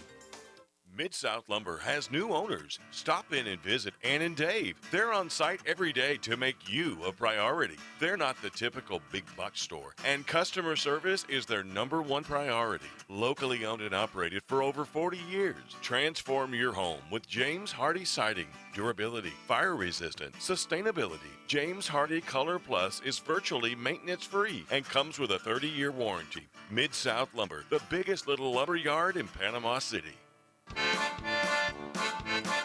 Dust off your lederhosen. Get ready for historic downtown Panama City's 34th annual Oktoberfest.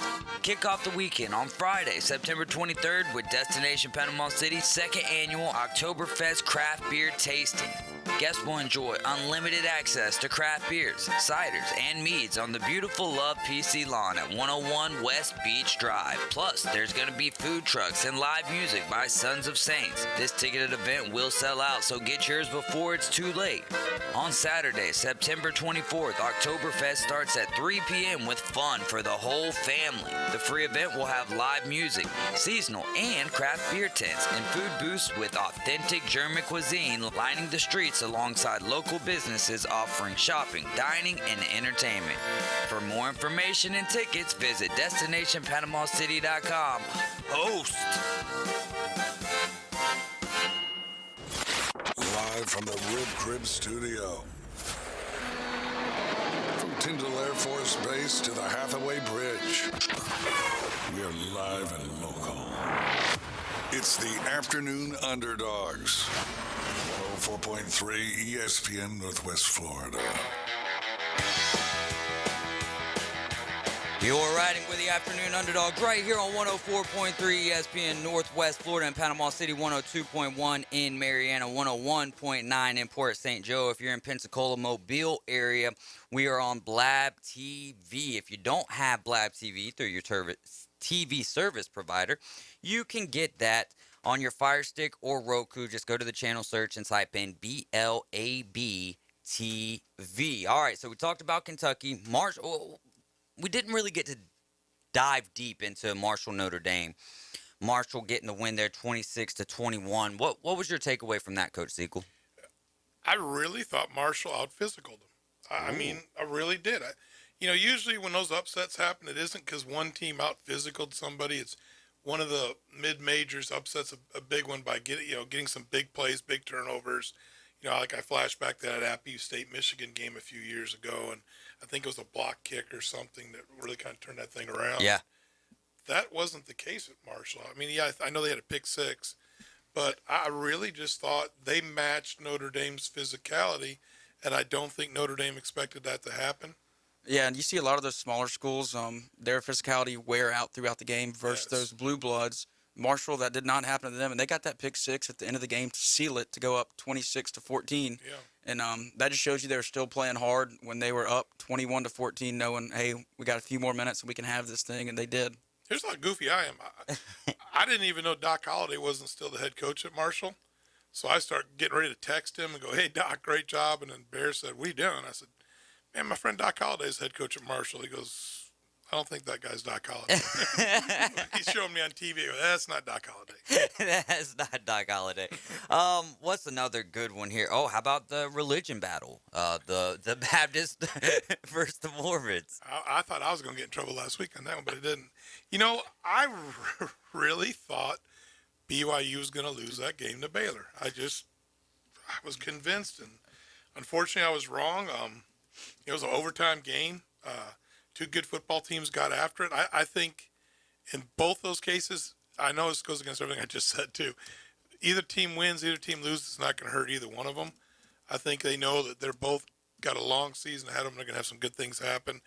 Dave Aranda is just so precise and level-headed as the head football coach at Baylor that he will use that as he's like a professor. I mean, he's just going to take that as a learning lesson and get them going. And I mean, that guy, I guarantee you when you saw him after the game, you couldn't tell if they won or lost. Yeah. That's just Dave. Yeah, and that's a good emotion to have. Kind of on the flip side of that, Spencer Rattler. We'll get into that one here in a Dana Holgorsen. Or Dana Holgorsen. Man, how about that game? Texas Tech barely best in Houston, but that does ruin the college football playoff aspirations that a lot of people were putting on the Houston Cougars that was this year. This year's Cinderella with a glass slipper, and it broke that glass slipper. But I think if you think back to last week when me and Brian were talking about, when we were talking about that game, both of us went, we don't know. Mm-hmm. And I kept saying, Texas Tech gets up for people and beats people they shouldn't beat when you play in Lubbock. Yeah. They upset University of Texas when Leach was there, and that was an upset, them beating Houston. And wow, that was a really nice football game. It really was. We got somebody on for trivia? Jackson State Jeff. Jackson State Jeff, you're riding with the Afternoon Underdogs. What's going on, my friend? Man, listen, I got in. First of all, you guys are a great show. But as soon as I heard Coach Siegel's voice, I had to chime in. So actually, I'm going to answer the question, hopefully. But I wanted to say to Coach Siegel, if he remember me, we were at the draft, and with Beef O'Brien, he posed a question to me: who was the most famous or the best quarterback in Jackson State history? And we got to talking, and he came up with Casey White Tiger Terrio. And my answer was, of course, Superman Kent. And I let him to know that Casey Terrio and Kent met each other for the first time last week on a podcast. Really? First time ever they met each other. That is awesome. Awesome. Casey's still playing. He is, and Kent is playing. Kent just won the most valuable player in some type of arena league this previous year. They won the championship. Oh, Casey's back in Germany playing over there. He was actually he signed with us to play for the Arkansas Attack in that new Major League Professional Football League that happened this summer, and then of course it folded when they didn't pay the hotel bill. Oh wow! We actually signed Casey, but he something with COVID test or something, so he stayed in Germany. But as soon as you said that, I started talking. I go, Casey, the blue-eyed soul brother quarterback, and then they talked about him. Did you watch Jackson State game this week? And they talked about him. I actually did. I was able to bring the game up, and actually, I think they're actually going to pay homage to both of those guys later this year. They're going to try to get them on campus for a game. I think it's going to be the Southern game later this year. I just want to know, if I come back to campus, do I get free barbecue again like I used to in case he was there? Hey, Coach, we lay out the red carpet for you. It's on Jackson State Jeff. Awesome. Hey, you trying to play some trivia with us today? I think what was the question? I think I caught the question. What was the question again? The question is, when was the last time a tie occurred in Week 1 of the NFL, and who were the teams? I think this happened. I'm going to say Pittsburgh, Cleveland. Ooh, no, sir. That is not the answer that we're looking for, man. But I do believe, I'd have to go back and look at the article that I found this information from, but I do believe that they were one of the teams on that list. Oh, cool. But that is not the one that we're looking for, because that's not the most recent. Hey, thanks so much for the call, Jackson State Jeff. You got anything else you want to talk to Coach Siegel about? Oh, yeah, just let them know that, of course, 2 games in, Jackson State, we're leading the nation in total defense, sacks. Second in first downs given up. We've only given up 6 points in 2 games, 13 sacks. Wow. They got an amazing offensive line coach named Mike Markison, who was a college teammate of mine. And the defensive line coach coached with me at Dodge City, Jeff Weeks. So I got still connections. that offensive line guy, he gives the best pregame speeches, since New Rodney. You know, he wasn't a very tough guy in college, though. I better not say that too loud, though. Take it easy, Coach. Take it easy, man. All right, Jackson State Jeff, I love it. Yeah, no doubt about it. 850-215-6290. Still looking for a winner. When was the last time a tie occurred in Week 1 of the NFL, and who were the teams?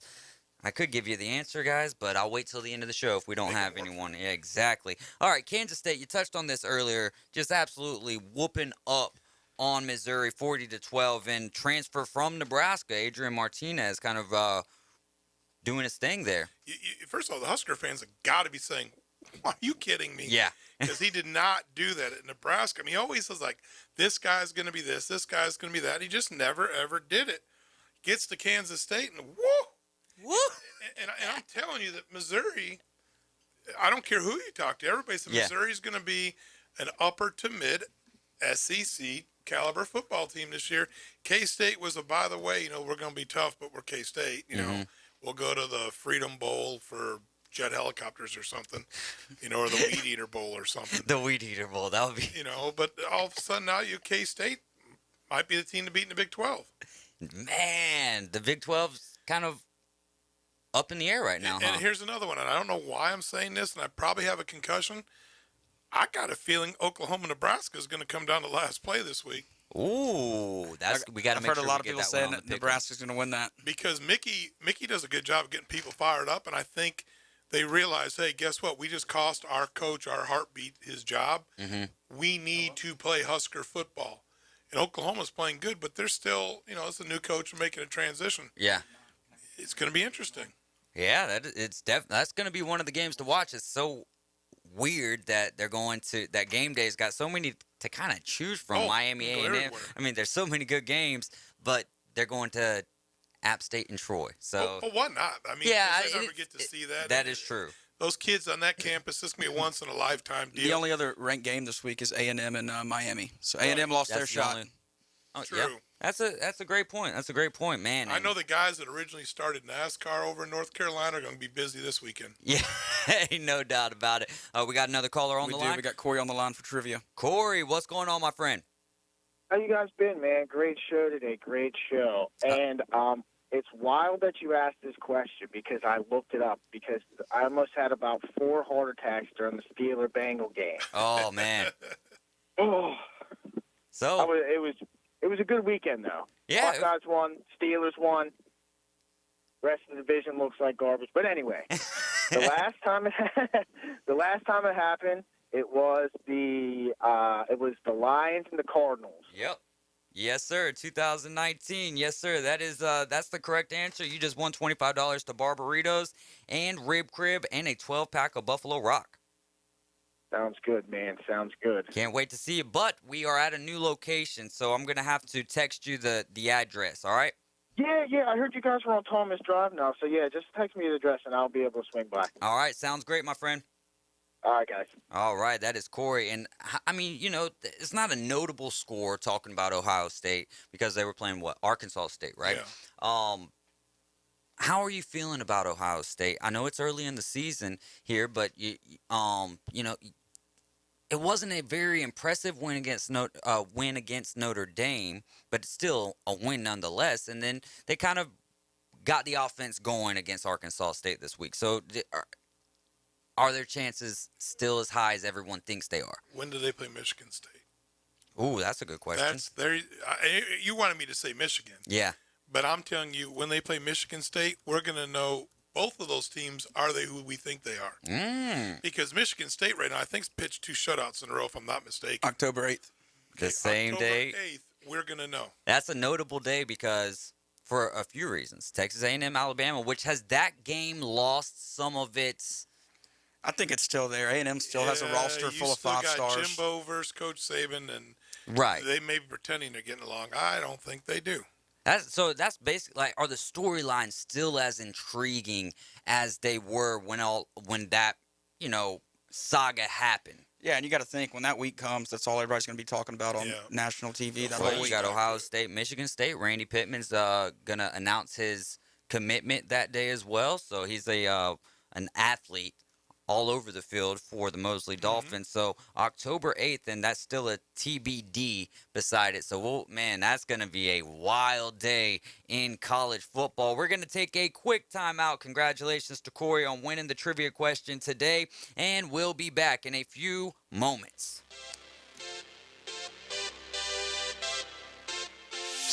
ESPN Northwest Florida. It's the Dan Patrick Show. Now, you do have a rookie head coach, but it still comes back to Jameis Winston. And here he is giving us an anatomy lesson yesterday. You got your shoulders up top. What are your shoulders? Your hips. You know what I'm saying? You got your elbows, your knees, right? Huh? Oh, no. I just changed my Super Bowl pick. I know. The Dan Patrick Show. Weekday mornings 9 to 11 on ESPN Northwest Florida. Reliable Copy Products is proud to be the exclusive dealer in Northwest Florida for Kyocera office equipment. Reliable Copy Products has been committed to providing professional, personalized service for the last 35 years. They understand that the right equipment does not always fall within today's budget requirements, so they offer several options for the equipment you need today for the growth you expect tomorrow. Call James Smothers at 784-6601, 784-6601. Reliable Copy Products on Harrison Avenue, just north of Bay High School. Hi, I'm Bobby Likas with today's Car Clinic Minute. Decisions. Your technicians just delivered the bad news. Your engine needs major work. Now what do? It's the automotive version of Let's Make a Deal. The Car Clinic Minute. It's Bobby Likas Car Clinic, brought to you locally by Hewitt Tire and Auto. Call 850-769-7323. Your certified AAA service center and hometown towing. Visit them online at HewittTire.com. On Airport Road in Panama City. That's 850-769-7323. Hewitt Tire and Auto Center and hometown towing. As Monty would say, do you choose door number 1, 2, or 3 to solve your engine dilemma? Behind door number 1 is repairing your engine. And door number 2 opens to a new car. But behind door number 3 is another alternative. A remanufactured engine can make your car run like new and increase its trade-in value. The cost? $1,200 to $2,500, equivalent to taxes and surcharges alone on some new luxury cars. But just like the TV version of Let's Make a Deal, consider all your options before making your decision. I'm Bobby Likas. Like us, you'll love us. Live from the Rib Crib Studio.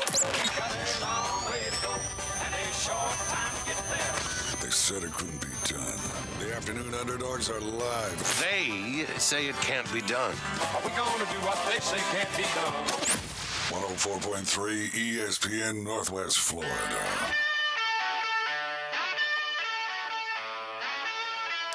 Welcome back into the Rib Crib Radio Room. I'm David Hayes along with Miles Lashley and Coach Andy Siegel. You're riding with the Afternoon Underdogs here, 104.3 ESPN Northwest Florida, also in Marianna on 102.1 and in Port St. Joe on 101.9. You can call or text us, 850-215-6290. So, Coach, yesterday, Harrison Butker got injured, kicker for the Chiefs. Justin Reed, who was he's their safety coming over from the Texans via free agency.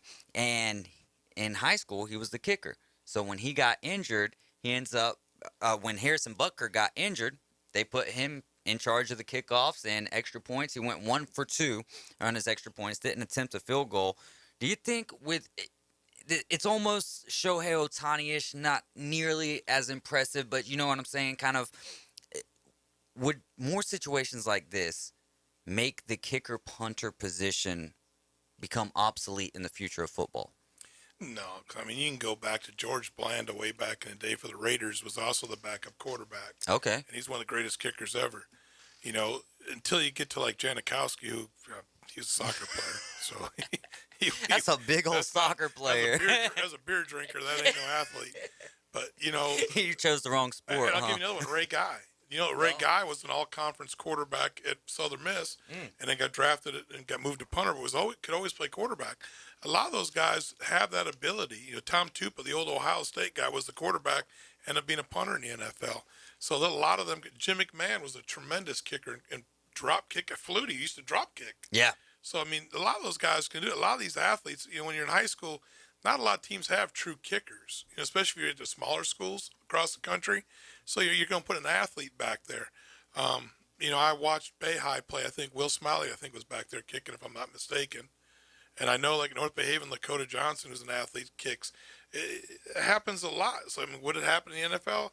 Yes, but no, because the field position is such an important deal that you want the best of the best punting that ball and getting it down there and being able to put it where it needs to. Same thing with kickers. The pressure's so high on the kickers. I mean, look at the turnover of just kickers in the NFL. I mean, CFL was even worse. Like, I remember the guy we had, I forgot his name now, Toronto. The guy could kick left-handed, left-footed, right-footed, throw left-handed, right-handed, was a great athlete, played at New Mexico State, missed a couple field goals. Next thing you know, like, there's another guy over there. I was like, who's that guy? Your replacement? It's crazy. No, he was gone. Oh. Like, practice wasn't even over. They got rid of him. Oh, got my goodness. Some other guy just came out in a helmet, and it's like, who's that guy? I've been seeing, I don't know the kid's name, but I've been seeing him on Facebook, and an ambidextrous guy who's going to be playing quarterback. He's in high school right now. But Bear showed me that guy. Yeah, I mean, and he looks to be pretty accurate with both the left and the right, and good arm strength behind it as well. What would you do with an ambidextrous quarterback? Saw one. Same Really? team, Toronto Argonauts. Marcus Allen's brother is Damon Allen. If you look it up, he's thrown for more touchdowns, more yards than anybody in pro football history. When I coached him in Toronto, he was older than me. And I was old to start with when I got there. Damon would sit there at practice. We would be in a dome, and Michael Bishop, the old K-State quarterback, would bet him, you know, can you hit that corner of the thing, goes right-handed or left? And he would just sling it right-handed, sling it left. Well, we were playing against Kingsbury when he was at Montreal, and Damon rolled out to his left, and I'm charting the plays, and I'm like, something just doesn't look. I couldn't figure out what wasn't right. Yeah. He had the ball in his left hand and threw it left-handed. I'm like, I could swear he was right-handed. Very next play, he rolled out to his right, threw it right-handed. I was like, that guy's a freak. How do you stop that as a defense? Because I just did look up the numbers, and he's 4th all-time in yards. It's amazing, but I mean, think about how many pitchers have been able to do that too. Yeah. And then hitters. I mean, that is such an advantage. And I think Jim Courier, the tennis player, I think actually was the same way. He could go left or right. So yeah, I knew a little tennis. Yeah, man. I'm like, whoa, we're here for the U.S. Open. Dade City, Florida's finest, used to wear a white hat. See, I know. Hey, we got somebody on the line with us. You're riding with the Afternoon Underdogs. Who do we got here? Travis. Travis, what's going on, bud? Hey, I was wanting to say something that y'all were talking about earlier about the Kentucky-Florida game. Yeah. So one thing about it, I saw that a lot of people were saying Bench Richardson, terrible play calling, all that kind of stuff. The one thing I noticed is I watched the press conference afterwards, and I saw a fire in Billy Napier, and then I saw like a QB that had just been, truly hurt. It's not something like last year. Nobody had confidence in the team because Dan Mullen would get on there and just start, making excuses. Oh yeah, we'll just go on to next week. He would totally dismiss the fact that the team played like garbage. Yeah.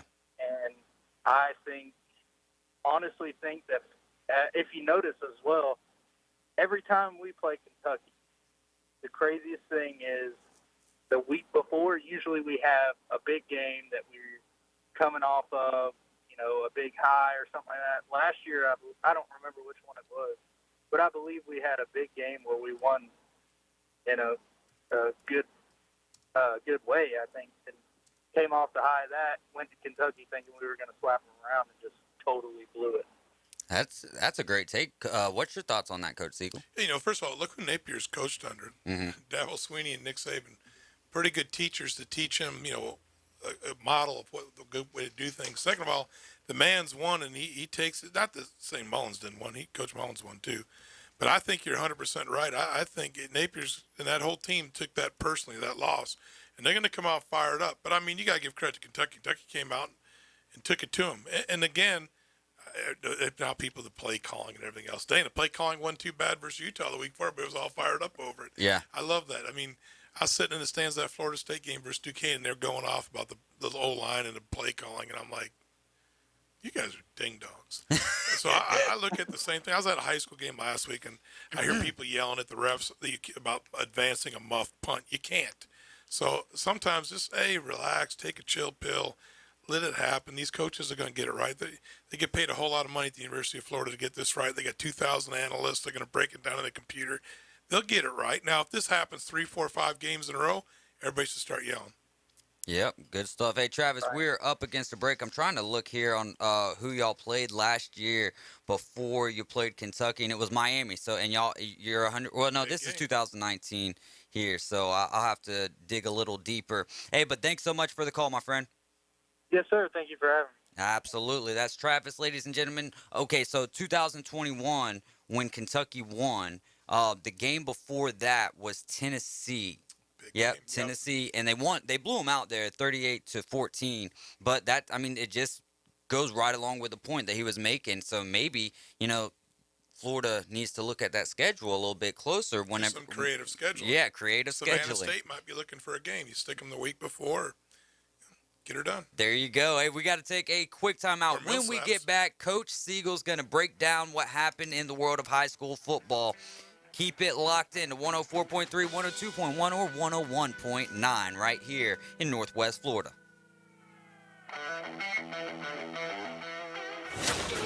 ESPN Northwest Florida is your touchdown headquarters for the Mosley Dolphins and the Auburn Tigers. Plus, premier college and NFL games. Your source for the most live football on the Gulf Coast in a rich audio experience. 102.1, 104.3 in the ESPN Northwest Florida app. With over 65 years of combined experience, Instant Replay Sports Cards is happy to help you take your collection to the next level.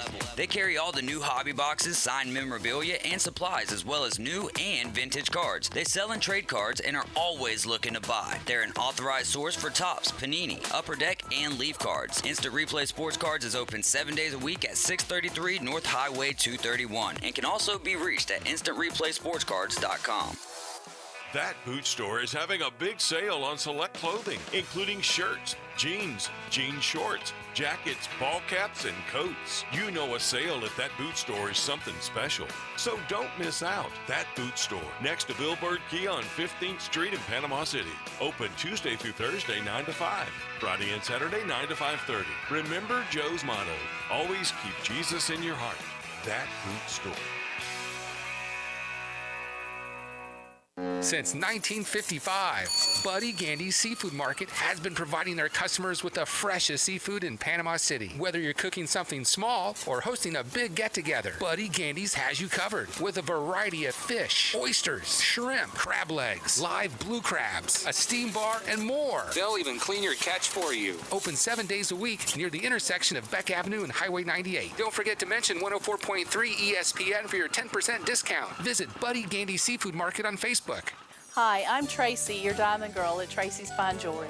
Shopping for the perfect diamond can be difficult, but that's why I've trained my staff to be helpful and to offer you a stress-free diamond experience. Pick your sparkle and use our easy layaway plan. Every woman deserves an exquisite diamond from your diamond girl at Tracy's Fine Jewelry. We don't work on commissions. We work for smiles and I-dos. So if you're tired of high-pressure salespeople, stop by and see us today at Tracy's Fine Jewelry. Live from the Rib Crib Studio. We are live and local. From Camp Helen State Park to the historic Martin Theater. Definitely time to let our hair down and have some fun here. It's the Afternoon Underdogs. 104.3 ESPN Northwest Florida. And we are back. You guys are riding with the Afternoon Underdogs here on 104.3 ESPN Northwest Florida. If you're in Marianna, it's 102.1 on the dial. And in Port St. Joe, 101.9. You can also call or text at any time that you please. 850-215-6290. Now, Coach, I'm going to let you go here. High school football, what caught your eye this weekend? We'll start off with the Thursday night games from last weekend. Mosley coming off a tough defeat. At home, or at home, one town. They were here. Because you don't never know who the home team. You got to look at what color Bay was the home team. They were in red. But Mosley played Arnold over at Tommy Oliver. Weather was just horrendous throughout the game, and a bit shortening the game. It was 42-7. They had a running clock over there. Yeah. Mosley was playing with a little chip on their shoulder. Oh yeah, you could tell too. Someone needs to pay the price, and Arnold, unfortunately, had to pay the price. And when Arnold played tough football, they really did. They just don't have the numbers to match up with Mosley right now.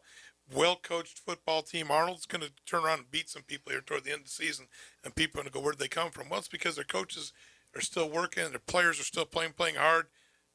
I don't think Mosley's going to lose another game regular season, to be honest. I think that was kind of a wake-up call of, hey, guess what? The other team's not going to roll over and play die, and Bay's pretty good. Yeah. Really good. And they proved it again Friday night, didn't they? Then we go to North Bay Haven, played Destin out at Destin. And Destin High picked up their first win in school's history, first home victory, first everything. 28-21 was a seesaw battle, like a 2.5-hour rain delay with lightning, and then they had some lights out. And wow. That's all kinds of craziness. I'll tell you what, the Lulu's restaurant right there. You just walk across the parking lot, get you a cold cocktail, and eat some seafood. Watch the game. I didn't say I did it. Or would You're just saying it's an available option for you if you needed to. So I thought that was a great location for football. I mean, I really kind of made me think of like the ocean or something. What is the ocean? Yeah. That was a good deal.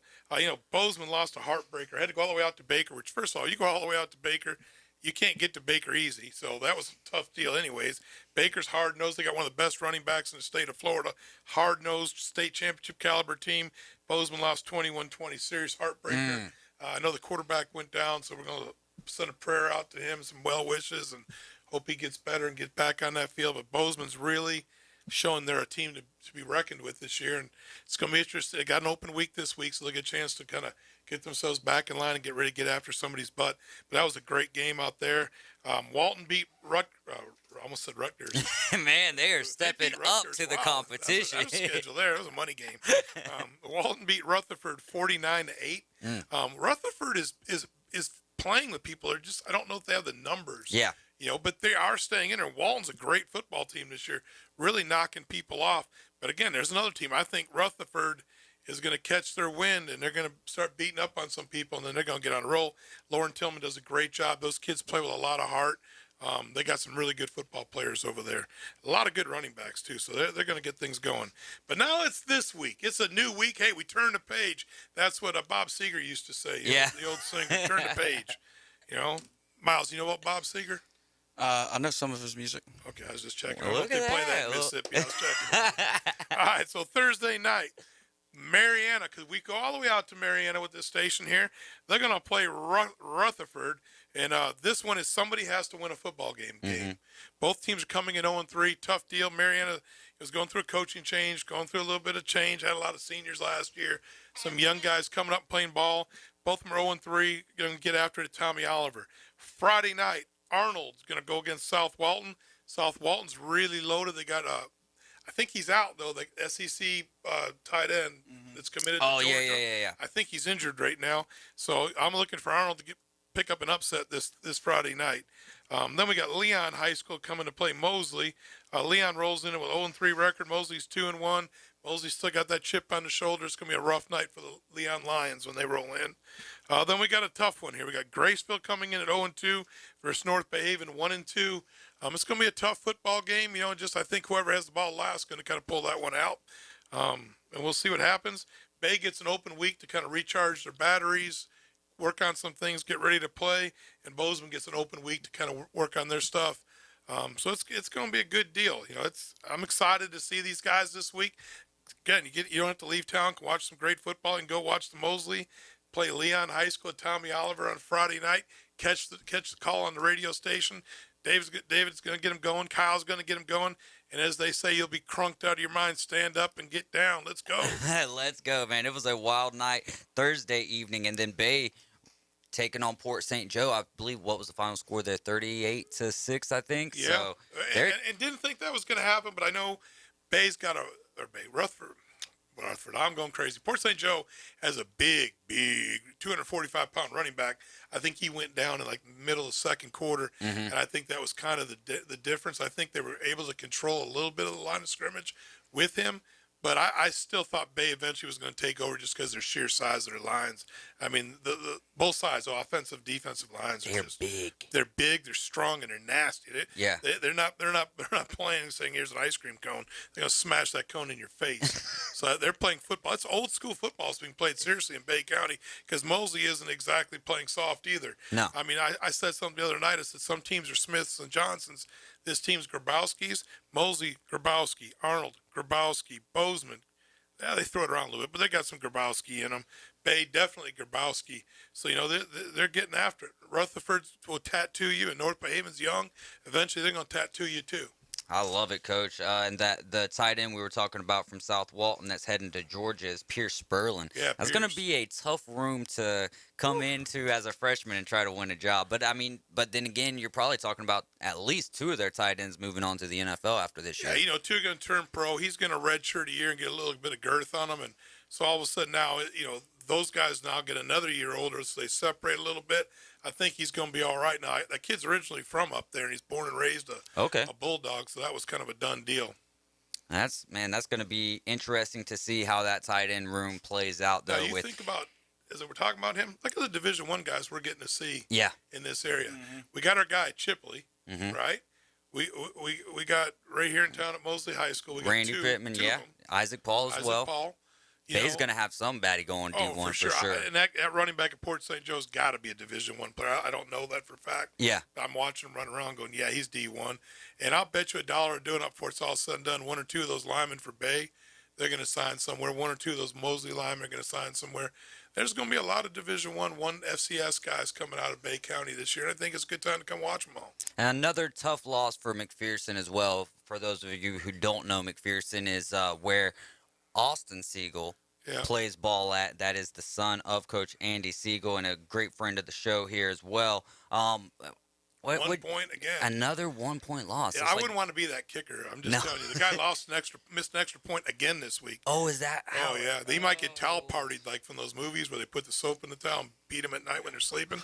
He might be getting that done to him. Last year, Mike Leach had an open tryout for the students. Yeah, I was going to call Coach Fiskus up. I coached the head coach at McPherson and tell him you might want to do that open tryout thing and get your kicker. I told him if not, I'll give you Coach Manley's phone number. There you go. He'll just kick for you. Yeah. He might have a year of eligibility. That's exactly where I was going with that. He's already the oldest AD. Why not be the oldest kicker? Oh, man. A big shout out to Coach Manley and what it just seems like they're having a lot of fun over there at Bay right now. Oh, they are. And let me tell you something.